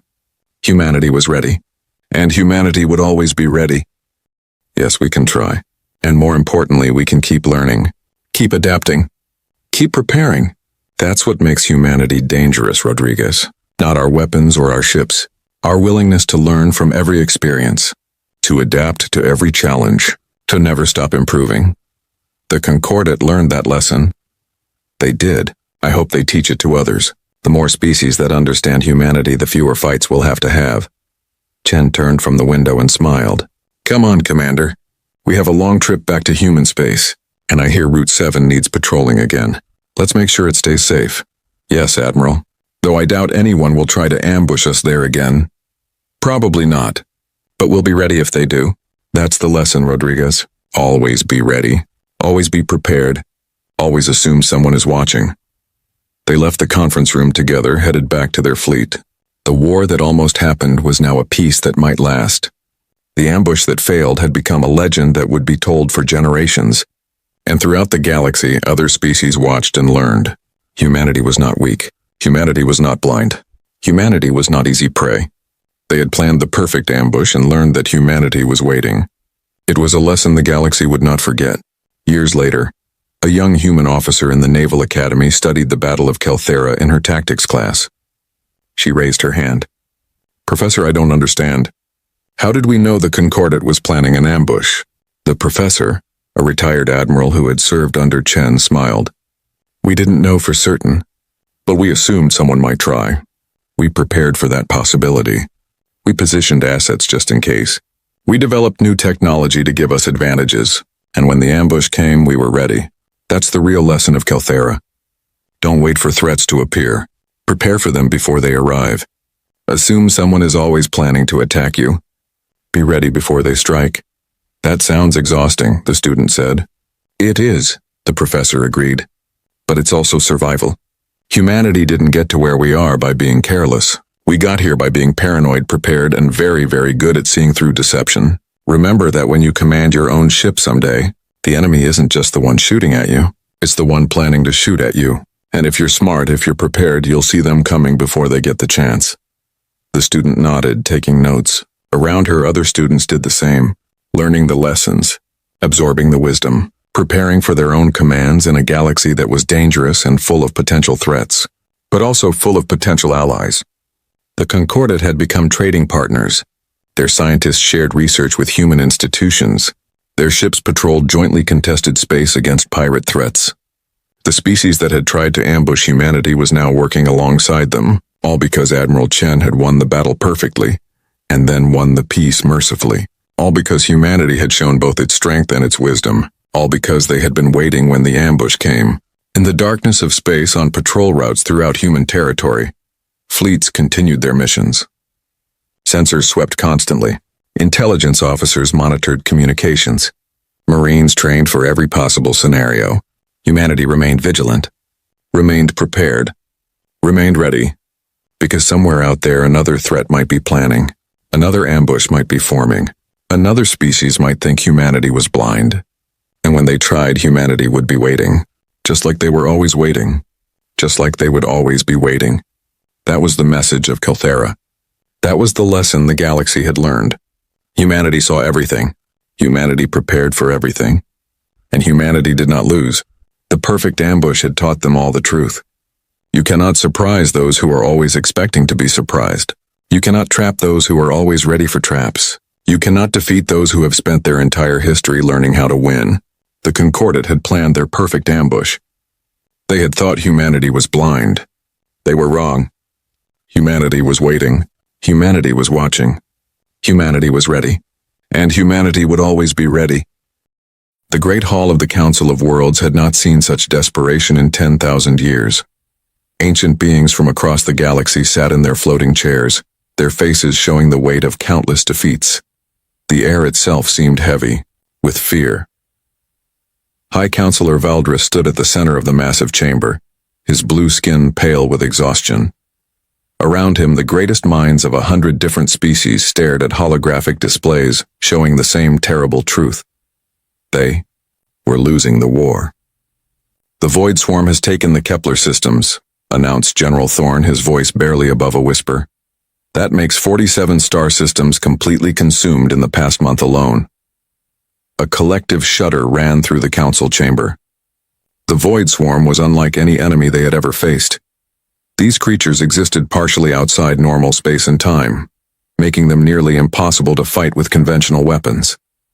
They consumed everything, planets, stars, even the fabric of space itself, leaving behind only empty darkness. Our finest warships cannot even scratch them, said Admiral Kesh, her tentacles writhing with frustration. Energy weapons pass right through them. Our plasma cannons, ion beams, even antimatter torpedoes, nothing works. Valdris looked around the chamber at the assembled leaders. The Altair Republic, masters of energy manipulation, the Vegan Empire, whose technology could reshape matter at the molecular level, the Centauri Federation, who had perfected artificial intelligence beyond anything imaginable. All of them helpless against an enemy that seemed to exist beyond the laws of physics. There is one option left, Valdris said slowly. The Forbidden Archives speak of it. The chamber fell silent. The Forbidden Archives contained knowledge that was deemed too dangerous to use, sealed away by the Council's ancestors millions of years ago. You cannot be serious, said Counselor Dex, his reptilian features twisted with concern. The summoning ritual has been banned for good reason. It could tear apart the fabric of reality itself.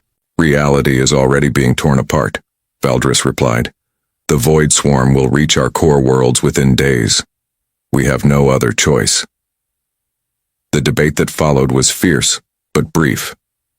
In the end, Desperation won over caution. The vote was close, but it passed. Within hours, the ancient ritual chamber deep beneath the council building was activated for the first time in eons. Strange symbols carved into walls of crystallized time began to glow with an eerie light. The air itself seemed to ripple as space and time bent around the chamber. "The texts are clear," said Elder Vex, the council's most ancient member, as he read from a tome that seemed to be made of solidified starlight. "We must summon the most dangerous ship from the warrior world of Terra. The legends speak of being so violent, so unpredictable, that they wage war even upon themselves." "Humans," whispered General Thorne. "The species that achieved spaceflight while still fighting wars on their home planet." The ritual began with 12 council members joining their mental energy together. The air in the chamber started to crackle, with power as they reached across the galaxy, searching for the ship that would answer their call. Light exploded from the center of the chamber as reality folded in on itself. The sound was like the universe screaming. Then in a flash of blinding white light, something appeared. The council members stared in horror. Before them sat a small, battered ship that looked like it had been through a dozen wars. Its hull was scorched and dented, painted in dull gray, metal that seemed primitive compared to the gleaming, energy-forged vessels of the council races. Strange symbols were painted on its side, letters that spelled UES Defiance, in a language none of them recognized. This cannot be right," stammered Admiral Kesh. "This tiny vessel is supposed to be their most dangerous ship?" The ship was barely 200 meters long, smaller than most council shuttlecraft. Its design was crude, using what appeared to be chemical rockets and metal armor instead of the energy shields and plasma drives that civilized species used. Before anyone could react, a section of the ship's hull opened with a mechanical grinding sound. A ramp extended and figures began to emerge. The first was clearly the leader, a woman with short brown hair and wearing a dark blue uniform. Her eyes were sharp and alert as she took in the massive alien chamber around her. Behind her came more humans, all wearing similar uniforms and carrying weapons that looked frighteningly primitive. "Captain Riley of the United Earth ship Defiance," the woman announced, her voice carrying clearly across the chamber. "I don't suppose one of you can explain why we were just yanked out of patrol near Jupiter and dumped in what looks like an alien council chamber." Valdris stepped forward, trying to maintain his dignity despite the embarrassment of the situation. "I am High Counselor Valdris of the Council of Worlds. You have been summoned to help us in our darkest hour." Captain Riley looked around at the assembled aliens, then back at her ship. "Summoned? You mean you actually pulled us through space somehow?"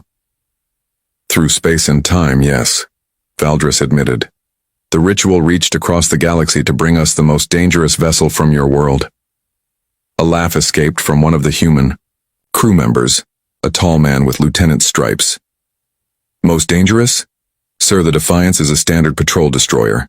We've got maybe 200 crew members and enough firepower to handle pirates and smugglers." "There must be some mistake," said Counselor Dex.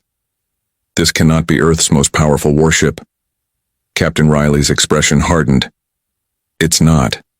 We've got carriers that could flatten continents and dreadnoughts that could crack moons. But the Defiance has something those big ships don't." "What?" asked Valdris. "We're expendable," Riley said simply. "We're the ship they send when someone needs to do something crazy and probably suicidal. We're the ones who volunteer for the missions nobody else wants." The council members exchanged glances. This was not what they had expected. "Perhaps," said Elder Vex slowly, "that is exactly what we need." Over the next hour, the aliens explained their situation. They showed the humans holographic displays of the Void Swarm's attacks, star maps showing the progression of destruction, and tactical analyses of their failed attempts to fight back. Captain Riley studied the data with growing interest. "These things exist partially outside normal spacetime?" "Correct," said General Thorne. "Our weapons cannot affect them because they phase through normal matter. But they can affect our reality," added Admiral Kesh. "They tear through our ships like tissue paper." Lieutenant Brooks, the Defiance's tactical officer, frowned at the displays. "What about kinetic weapons?" Good old-fashioned explosives? Primitive. Chemical reactions, scoffed Counselor Dex. We abandoned such crude methods millions of years ago. Sometimes crude works when fancy doesn't, muttered Commander Hayes, Riley's first officer. The humans continued studying the alien data, asking questions that seemed strange to the council members. What was the void creature's reaction time? How did they coordinate their attacks? What happened to the energy from weapons that passed through them? Captain, said Dr. Martinez, the ship's engineer, I'm reading some interesting energy signatures from these attacks. It's like the creatures exist in a quantum superposition. They're here and not here at the same time. Quantum superposition? Valdres had never heard the term. It's a principle of physics, Riley explained. Something can exist in multiple states simultaneously until it's observed or measured. If these void creatures are using quantum mechanics to phase through attacks, then maybe we need to collapse their quantum state, finished Brooks. The aliens looked confused, but Captain Riley was nodding slowly. We need to see one of these attacks in person. When's the next one expected? The void swarm is moving toward the Valdoran system, said General Thorne. They will arrive within days. It will likely be the final battle. If we lose there, the path to our core worlds will be open. Riley looked at her crew, seeing the same determination in their eyes that had carried them through a dozen impossible missions. Then that's where we'll make our stand. With respect, Captain, said Admiral Kesh. Your ship is barely a tenth the size of our smallest warship. How can you hope to succeed where our entire fleet has failed? Captain Riley smiled grimly. Because sometimes, Admiral, the most dangerous thing isn't the biggest gun or the strongest armor. Sometimes it's the willingness to do what nobody else is crazy enough to try. As the council members began preparations for what might be their last battle, none of them noticed the small smile on Elder Vex's ancient face. Perhaps the ritual had worked exactly as intended after all. The next morning, Captain Riley stood in the council's war room, staring at a holographic display that showed the galaxy's slow death. Red zones marked where the void swarm had already struck, leaving behind empty space where star systems once existed. The pattern was clear and terrifying. They're not random attacks, Riley observed, tracing the path of destruction with her finger. There's a strategy here. High Counselor Valdres nodded grimly. We believe they target systems with the highest life energy first. Populated worlds, busy trade routes, centers of civilization. Lieutenant Brooks stood beside his captain, studying the tactical data. How long have they been attacking? 3 years, replied General Thorne. It started in the Outer Rim territories. We thought it was just another hostile species at first. What changed your mind? Asked Commander Hayes. Admiral Kesh activated another display, showing a recorded battle. The humans watched in fascination as elegant alien warships engaged shadowy creatures that seemed to flow like liquid darkness through space. Watch carefully, Kesh said. See how our plasma beams pass directly through them? Our ion cannons have no effect. Even our most powerful antimatter weapons do nothing. The humans observed as the alien fleet fired volley after volley of energy. Weapons. Brilliant beams of light struck the void creatures and simply passed through them as if they weren't there. But when the creatures struck back, their attacks tore through the alien ship's energy shields like they were made of paper. Fascinating, muttered Dr. Martinez, the ship's engineer. It's like they exist in a different phase of reality. Our scientists believe they come from what you might call a shadow dimension, explained Valdres. They can interact with our universe when they choose to, but our weapons cannot touch them. Captain Riley paused the recording at a moment when one of the void creatures was attacking an alien cruiser. There, she said, pointing at the screen. Did you see that? See what? Asked Counselor Dex. The creature became more solid when it attacked. For just a moment, it had to exist fully in our reality to affect your ship. Brooks nodded. The captain's right. Look at the energy readings during the attack phase. Elder Vex leaned forward with interest. You see something we missed? Maybe, Riley said. Your weapons are all energy-based, right? Plasma, ions, antimatter. Of course, said General Thorne. What else would we use? Matter, Hayes said simply. Good old-fashioned matter moving. Very fast. The aliens looked confused. Admiral Kesh shook her head. Kinetic weapons are primitive. We abandoned such crude methods millions of years ago. Crude maybe, but effective, Riley replied. Show us more recordings. I want to see every battle you have on file. For the next several hours, the humans studied battle after battle. Each one showed the same pattern. Alien energy weapons passing harmlessly through the void creatures while the alien ships were destroyed. You fight like civilized beings, observed Dr. Kim, the ship's historian. Your warfare follows rules, protocols, it's clean and precise. Of course, said Valdris, sounding offended. We are not barbarians. No, but maybe that's the problem, Riley said. These void creatures don't follow your rules. They exist outside your understanding of how warfare should work. Lieutenant Brooks pulled up the ship's tactical database on his portable device. Captain, look at this. The energy signatures from our nuclear warheads. Riley studied the data. Nuclear weapons created chaos, random radiation, heat, electromagnetic pulses, and quantum fluctuations. Unlike the precise energy beams the aliens used, atomic explosions were messy and unpredictable. Quantum chaos, Martinez said, understanding immediately. If these creatures exist in quantum superposition, chaotic quantum events might collapse their wave function. The aliens stared blankly at the humans. Think of it this way, Riley explained. Your weapons are like trying to hit fog with a laser pointer. The beam passes right through. But what if instead of a precise beam, you used something that affects everything in an area? Like a storm instead of a sword, added Hayes. Elder Vex's ancient eyes lit up with understanding. You believe your primitive weapons might succeed where our advanced technology fails? It's possible, Riley said. But we need to test the theory. The Void Swarm will reach the Valderan system in 2 days, General Thorne announced.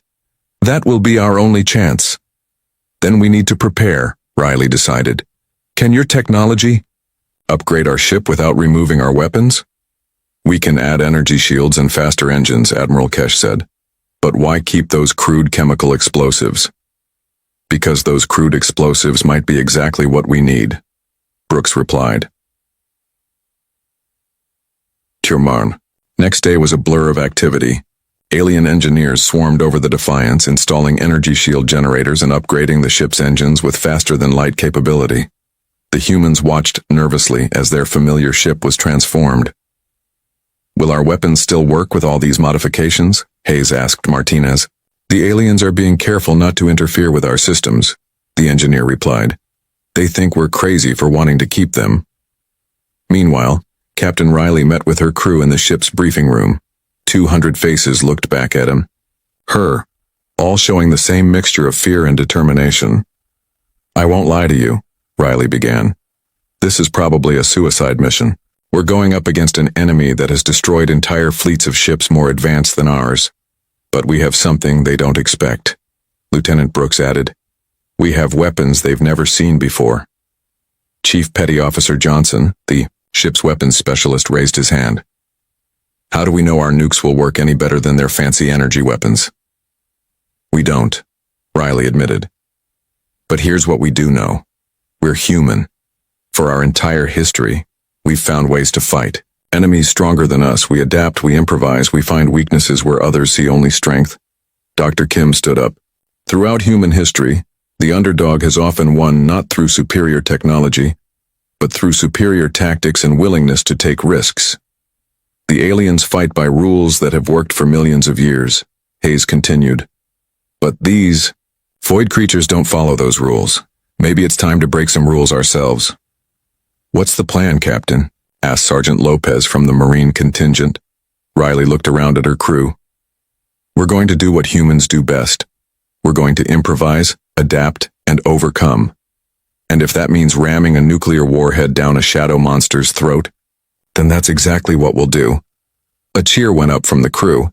It wasn't loud or confident, but it was determined. These were people who had volunteered for the dangerous missions, who had chosen to serve on a ship that went where others feared to go. That evening, as the upgraded Defiance prepared to depart for the Valderan system, High Counselor Valdris visited Captain Riley on the bridge. I must ask, he said quietly. Are your people always so willing to face certain death? Riley looked out at the stars through the bridge's main viewer. Not always. But when something threatens everything we care about, yes, we have a saying. Death before dishonor. Sometimes the only way to win is to be willing to lose everything. Your species is very strange, Valdris observed. Maybe, Riley replied. But strange has kept us alive so far. As the Defiance jumped to faster than light speed, heading toward what might be the galaxy's last battle, none of the aliens noticed the small modifications the humans had made to their nuclear weapons. Chief Johnson had worked through the night, turning each warhead into something that had never existed before. If the theory was right, if quantum chaos could collapse the void creature's superposition, then the galaxy might have a chance. If not, then at least they would go down fighting in the most human way possible, with stubborn determination and weapons that no sane species would dare to use. The war for the galaxy's survival was about to begin, and for the first time in 3 years the outcome was uncertain. The journey to the Valdoran system took 18 hours at faster than light speed. During that time, the Defiance became a ship unlike any other in the galaxy. Alien technology merged with human engineering in ways that should have been impossible. Captain, Riley walked through the corridors of her transformed vessel, marveling at the changes. Energy conduits now ran alongside the old electrical cables. Quantum processors worked next to simple computer terminals. The ship hummed with a strange harmony of advanced and primitive technology. Status report, she called as she entered the engineering section. Dr. Martinez looked up from a console that displayed readings in 3 different alien languages. The new shield generators are online, Captain. The aliens weren't kidding about their technology. These shields could probably stop a small moon. What about our weapons? Riley asked. Chief Petty Officer Johnson grinned as he patted one of the ship's missile tubes. All nuclear warheads are armed and ready. I've made some modifications based on the quantum theory. What kind of modifications? Each warhead now has a quantum flux generator attached to it, Johnson explained. If we're right about these void creatures existing in superposition, the flux should force them into a single quantum state right before the nuke detonates. Lieutenant Brooks joined them carrying a data pad. The aliens are still confused about our tactics. Admiral Kesh asked me 3 times why we're not replacing our primitive missiles with their antimatter torpedoes. Because antimatter is still just energy, Riley replied. Organized, predictable energy. Our nukes create chaos, heat, radiation, electromagnetic pulses, and now quantum fluctuations.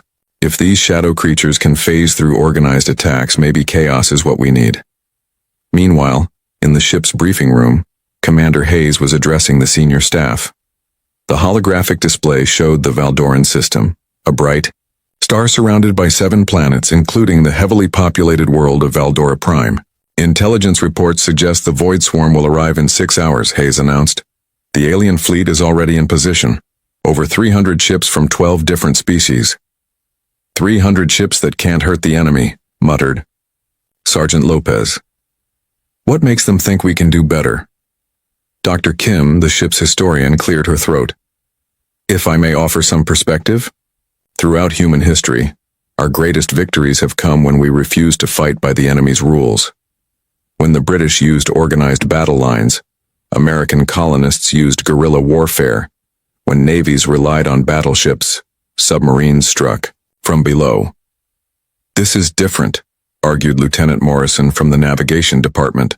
We're talking about creatures that exist partially outside reality itself, which is exactly why conventional thinking won't work, Dr. Kim replied. The aliens have tried to fight these creatures like they would fight any normal enemy. But the Void Swarm isn't normal. Hayes nodded. The captain believes our best chance is to be unpredictable. Do things no rational military force would attempt. Like, what? Asked Chief Engineer Patel.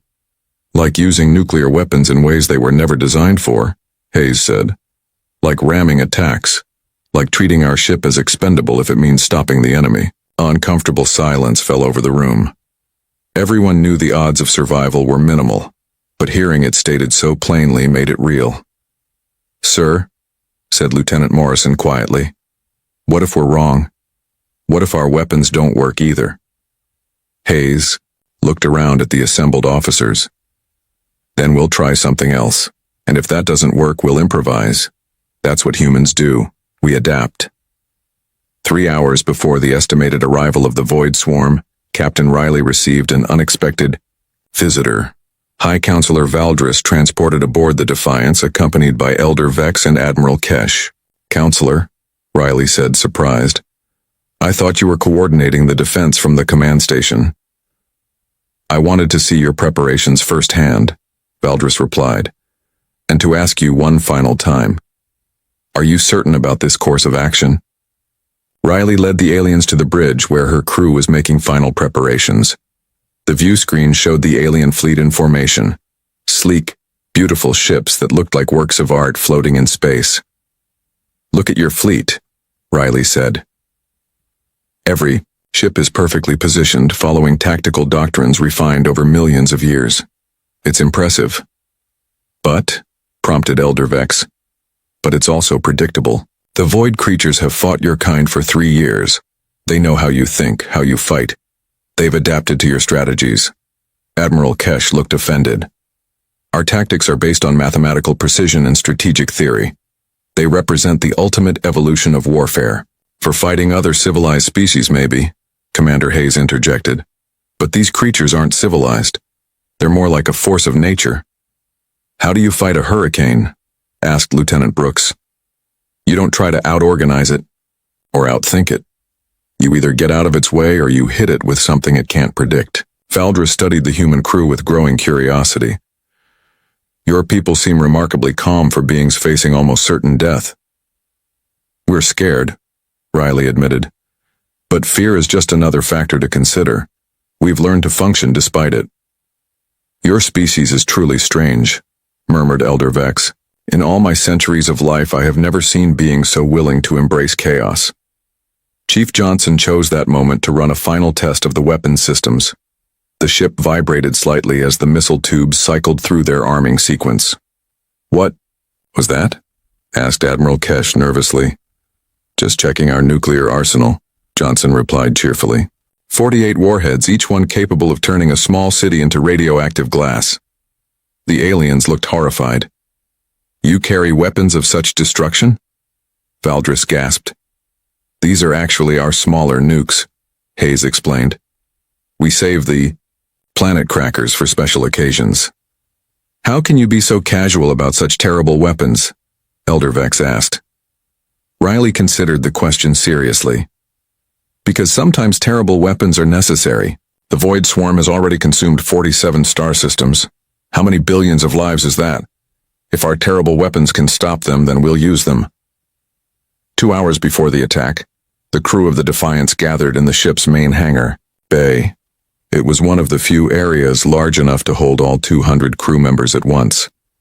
Captain Riley stood before them, looking at faces she had known for years. These were her people, not the finest soldiers in the fleet, not the most decorated officers, but men and women who volunteered for the missions nobody else wanted. In a few hours, we're going to face an enemy that has never been defeated, she began. The odds are against us. The smart money says we won't survive. But here's what the smart money doesn't understand, she continued. We're not trying to be heroes. We're not trying to prove anything, we're just trying to do our job. Our job is to protect Earth and her colonies, called out Chief Martinez, even if Earth is 50,000 light-years away. Our job is to stand between the darkness and the light, added Sergeant Lopez, even when the darkness seems overwhelming. Riley nodded. The aliens summoned us because they thought we were their most dangerous ship. They were wrong about that. We're not the most dangerous because of our weapons or our technology. We're the most dangerous because we're willing to do what needs to be done, finished Lieutenant Brooks. A voice from the back of the crowd called out, What if our plan doesn't work, Captain? Riley smiled grimly. Then we'll try something else. And if that doesn't work, we'll improvise. We'll keep fighting until there's nothing left to fight with. And then? Asked another voice. Then we'll fight with our bare hands if we have to. Riley replied. Because that's what humans do. We don't give up. We don't surrender. We adapt. We overcome. And we survive. As the crew dispersed to their battle stations, Elder Vex approached Captain Riley privately. I have lived for over 2,000 years, the ancient alien said. I have seen the rise and fall of civilizations, the birth and death of stars, but I have never seen anything like your species. We're survivors, Riley said simply. It's what we do best. The ritual that summoned you was supposed to bring us the most dangerous ship from your world, Elder Vex continued. I begin to think it worked exactly as intended. 1 hour before the Void Swarm's arrival, all ships in the system received the same message. Unknown entities detected at the edge of the system. All vessels prepare for combat. The final battle for the galaxy was about to begin, and a small human destroyer was about to prove that sometimes the most dangerous weapon isn't the one that destroys the most, but the one wielded by those who refuse to give up. The Void Swarm emerged from hyperspace like a nightmare-given form. What had once been empty space suddenly filled with writhing shadows that seemed to absorb light itself. The creatures moved in patterns that hurt to look at, flowing through space in ways that defied physics. Contact, announced Lieutenant Brooks from the tactical station. Sensors detect over 2,000 individual entities. Mass readings are inconsistent. Captain Riley studied the main view screen, watching as the alien fleet moved into attack formation. 300 ships spread across space in perfect geometric patterns, their hulls gleaming with energy shields and weapon systems. Beautiful, she murmured. Captain? Asked Commander Hayes. Look at them. Even facing annihilation, they maintain perfect formation. It's like watching a ballet. The alien fleet opened fire first. Hundreds of energy weapons lit up the darkness. Plasma beams, ion cannons, antimatter torpedoes. The space between the fleets became a light show of devastating power, and every shot passed harmlessly through the void creatures. Just like before, Hayes observed grimly. The Void Swarm responded by flowing forward like a tide of darkness. When they reached the alien formation, the slaughter began. Captain Riley watched in horrified fascination as the shadow creatures tore through the alien ships. Energy shields that could stop planet-killing weapons collapsed instantly. Hulls made of materials stronger than diamond cracked like eggshells. They're not just attacking, Brooks reported. They're feeding energy. Readings from the destroyed ships show they're absorbing the power from the alien reactors. The life force, too, added Dr. Martinez. Biosigns from the crews are being drained away. Within minutes, 50 alien ships were destroyed. The remainder tried to fall back into a defensive position, but the void creatures pursued them relentlessly. Admiral, Kesh is calling for a general retreat, reported the communications officer. Belay that, Riley ordered. All stop. Prepare for combat. The bridge fell silent except for the hum of alien technology mixed with human engineering. The Defiance hung motionless in space while around them, the greatest fleet in galactic history was being systematically destroyed. Captain, Hayes said, quietly. Perhaps we should... No. Riley's voice was firm. We came here to fight. That's what we're going to do. She activated the ship-wide communication system. All hands, this is the captain. You've seen what we're up against. The enemy is unlike anything we've ever faced. But remember, we're human. We've been fighting impossible odds since we learned to make fire. She paused, watching as another alien cruiser exploded in the distance. We're going to do this the human way. Fast, dirty, and with complete disregard for our own safety. Johnson, I want nuclear mines deployed in a spread pattern. Brooks, plot an intercept course for the largest group of contacts. Aye, Captain, came the responses. The Defiance began to move, accelerating toward the battle at a pace that would have been impossible with their old engines. The alien upgrades had given them speed, but they were still using human tactics. First spread away, Johnson reported. 20 nuclear mines deployed on chemical thrusters. The aliens in the battle area detected the primitive rockets and were confused. After millions of years of energy-based warfare, the sight of simple, chemical propulsion seemed almost comical. The void creatures ignored the mines entirely, dismissing them as irrelevant to the battle. They continued their systematic destruction of the alien fleet. "Range to target?" Riley asked. 50,000 kilometers in closing," Brooks replied. "Detonate the mines." 20 small suns bloomed in space. The nuclear explosions created spheres of superheated plasma, electromagnetic pulses, and most importantly, quantum chaos. The organized energy fields that the void creatures used to phase through normal matter were suddenly disrupted. For the first time in 3 years of war, the shadow creatures screamed. The sound came through the ship's communication system as a howling wail that made the crew cover their ears. Several of the void creatures caught in the nuclear blasts became fully solid, their ability to phase through matter completely gone. "It worked!" shouted Brooks. "The quantum flux is collapsing their superposition." "Follow-up attack," Riley ordered. "All missile tubes, fire at will." The Defiance unleashed its full nuclear arsenal. 48 warheads streaked toward the enemy on trails of chemical fire. The void creatures, now understanding the threat, tried to destroy the incoming missiles with their energy attacks. But the human weapons were too simple, too primitive. The shadow creatures' sophisticated attacks were designed to disrupt complex systems. Against basic chemical rockets carrying atomic warheads, they were helpless. The nuclear explosions lit up space like a string of pearls. Each detonation created a sphere of quantum chaos that forced nearby void creatures into solid form. Once solid, they were vulnerable to conventional attack. "The alien fleet is reforming," Hayes announced. "They're targeting the creatures we've made solid." The surviving alien ships, seeing their enemy suddenly vulnerable, pressed their attack. Energy weapons that had been useless moments before now tore through the solidified void creatures. The tide of battle was turning. "We've got their attention," Brooks warned. "Large group of contacts heading directly for us." Riley watched as nearly 100 void creatures broke off from the main battle and flowed toward the Defiance. Their forms writhed with rage, shadows darker than the space around them. "Range to target?" 30,000 kilometers and closing fast. "Johnson, do we have any mines left?" "Negative, Captain. We're down to close-range weapons only." Riley made a decision that would have horrified any military academy instructor. "All ahead full. Ramming speed." "Captain?"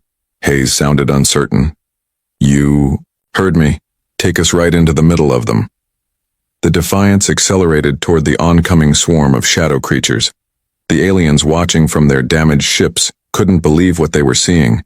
The humans were charging directly at an enemy that had just destroyed half their fleet. 10,000 kilometers, Brooks reported. 5,000. 1,000. "Now!" Riley shouted. Johnson triggered the ship's self-destruct sequence, but not to destroy the Defiance. Instead, the nuclear reactors were set to overload in a controlled explosion that would create the largest quantum chaos field ever generated. The void creatures, sensing the trap too late, tried to phase out of normal space, but the quantum field was already forming, locking them into solid matter. The explosion, when it came, was unlike anything seen in the galaxy's history. The Defiance's reactors, enhanced with alien technology and human ingenuity, created a quantum shockwave that rippled through space-time itself. Every void creature within 1,000 kilometers was forced into solid form. More importantly, the quantum disruption severed their connection to whatever dimension they came from. The surviving alien ships, now facing an enemy they could actually hurt, pressed their advantage. Energy weapons that had been useless for 3 years suddenly became devastating. The void creatures, cut off from their shadow realm, began to die. But the battle was far from over. The main body of the void swarm was still intact, and now they understood the threat the humans represented. The remaining shadow creatures began to converge on the Defiance. "Damage report," Riley called out as the ship shook from the quantum explosion. "Hull integrity at 60%, Martinez reported. Main engines offline, we're running on backup power. Weapons, we've got 6 nuclear torpedoes left in the point defense systems," Johnson replied. Riley looked at the tactical display. Over 1,000 void creatures were closing in on their position. The alien fleet was scattered and trying to regroup. The odds were impossible. "Captain," Hayes said quietly, "we've done our part. Maybe it's time to—" "No," Riley interrupted. "We're not done yet. We've proven these things can be hurt. Now we need to buy the aliens time to reorganize their attack." She activated the ship-wide communication system one more time. "All hands, this is the captain. We've just accomplished something nobody thought possible. We've hurt the enemy. But the fight isn't over. We're going to hold this position. We're going to keep fighting. And we're going to show the galaxy what happens when you threaten humanity and everything we protect." The crew of the Defiance, battered but unbroken, prepared for what might be their final battle. Around them, the shadows closed in. But for the first time in 3 years, those shadows had reason to fear. The most dangerous ship in the galaxy was about to prove that sometimes the greatest weapon isn't technology or firepower, but the simple human refusal to surrender. The void swarm descended on the crippled Defiance like a storm of living shadow. Over 1,000 creatures flowed through space toward the small human ship, their forms rippling with rage and hunger. Captain Riley stood on the bridge, watching death approach. The ship's hull groaned under the stress of the quantum explosion they had triggered. Sparks flew from damaged consoles. The lights flickered as backup power systems struggled to keep them alive. "Contact in 30 seconds, Lieutenant Brooks announced, his voice steady despite the hopeless situation. "All remaining weapons locked on target," added Chief Johnson. 6 nuclear torpedoes ready to fire." Riley looked around at her bridge crew. These people had followed her into the impossible and never once questioned her orders. Now they faced annihilation with the same calm professionalism they had shown throughout their careers. "It's been an honor serving with you all," she said simply. "The honor was ours, Captain," Commander Hayes replied. The first wave of void creatures reached the Defiance. The ship's point defense systems opened fire, filling space with streams of depleted uranium rounds. The solid projectiles passed harmlessly through the phased creatures, but they served their purpose. They forced the shadows to solidify if they wanted to attack the ship. "Fire torpedoes," Riley ordered. 6 nuclear warheads streaked toward the enemy. The void creatures, now understanding the threat, tried desperately to destroy the incoming weapons. But human engineering was crude and robust. The simple chemical rockets were too primitive to be stopped by their energy attacks. The explosions created overlapping spheres of quantum chaos. Dozens of void creatures were forced into solid form and destroyed by the follow-up attacks from the regrouping alien fleet. But hundreds more kept coming. "That's it," Johnson reported. "We're out of nuclear weapons." The void creatures swarmed over the Defiance like insects. Tendrils of darkness reached through the ship's weakened shields, probing for a way inside. The hull began to buckle under their assault. Then something impossible happened. From the deepest part of space, beyond the edge of the solar system, came a presence that dwarfed everything else in the battle. The Void Swarm's command entity emerged from hyperspace, a creature so massive it defied comprehension. It was the size of a small moon, a writhing mass of shadow and malevolent intelligence. The alien fleet, what remained of it, began to retreat, in terror. Even from thousands of kilometers away, the command entity's presence was overwhelming. This was the mind that controlled the entire Void Swarm, the intelligence that had orchestrated the destruction of 47 star systems.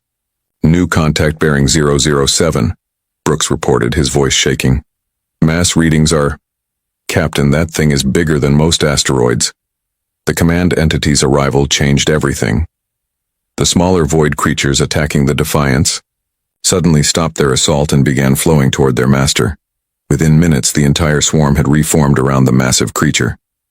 "They're regrouping," Hayes observed. "Why would they?" His question was answered when the command entity began to pulse with dark energy. Reality itself seemed to bend around the creature as it prepared to unleash an attack that would destroy every ship in the system simultaneously. "It's charging some kind of superweapon," Martinez reported from the engineering station. "Energy readings are off the charts." Captain Riley stared at the massive creature on the main screen. In all her years of combat, she had never faced anything like this. No human had. This was a being of pure destruction, older than human civilization, more powerful than anything in the galaxy. And that's when she smiled. "Captain?" Hayes asked, concerned by her expression. "Don't you see?" Riley said, her voice filled with sudden understanding. "It's too big." "What do you mean?" "That thing is the size of a moon. It has to maintain its position in normal space-time to coordinate the swarm. It can't phase out like the smaller creatures." Brooks caught on immediately. "It's vulnerable to conventional attack." "More than that," Riley continued. "It's so massive that even a small disruption to its quantum matrix could cause a cascade failure." She turned to the ship's communication officer. "Get me Admiral Kesh, emergency channel." The alien admiral's face appeared on the screen, showing the strain of the ongoing battle. "Captain Riley, you must retreat immediately. That entity is beyond anything we can fight." "Admiral, I need you to listen very carefully," Riley said. "That creature is maintaining the psychic link that controls the entire swarm. If we can disrupt it, the smaller creatures will lose coordination." Kesh finished, understanding immediately. "But how? Our most powerful weapons barely scratched the smaller ones. We're going to ram it." Silence filled the communication channel. Even the background noise of the alien ship's bridge seemed to stop. "That's suicide," Kesh said finally. "Maybe," Riley admitted. "But it's also the only chance we have. I need your fleet to create a distraction. Draw the smaller creatures away from the command entity. Captain, your ship is already damaged. You'll never survive a collision with something that massive." Riley looked around at her crew. She saw fear in their eyes, but also determination. They understood what she was asking of them. "Admiral, 3 years ago that thing began destroying your civilization. Today we stop it. Will you help us?" After a moment that felt like eternity, Admiral Kesh nodded. "All ships, attack formation. Draw the swarm away from the command entity. Give the humans a clear approach." The remaining alien fleet, badly outnumbered and outgunned, launched a desperate assault on the void swarm. Their energy weapons lit up space as they engaged the smaller creatures, pulling them away from their master. "Martinez, what's our engine status?" Riley asked. "Main engines are offline, but I can jury-rig the maneuvering thrusters for one final burn. We'll have maybe 60 seconds of thrust. That'll have to be enough. Johnson, prepare all remaining explosives for manual detonation." "Captain, we don't have any nuclear weapons left." "Then we'll use what we have. The ship's reactor, the emergency charges, everything.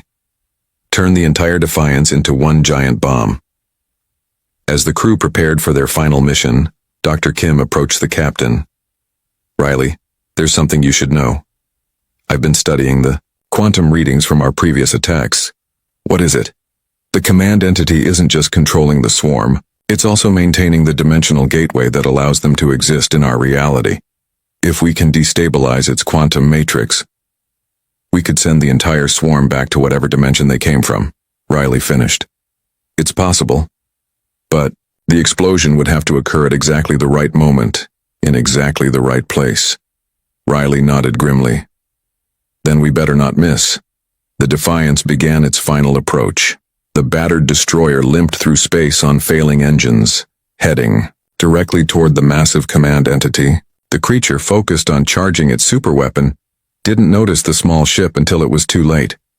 10 kilometers in closing, Brooks reported. 5 kilometers. 1 kilometer. The command entity finally detected the approaching threat and turned its attention toward the Defiance. Tendrils of darkness reached out to crush the small ship, but Riley had timed their approach perfectly.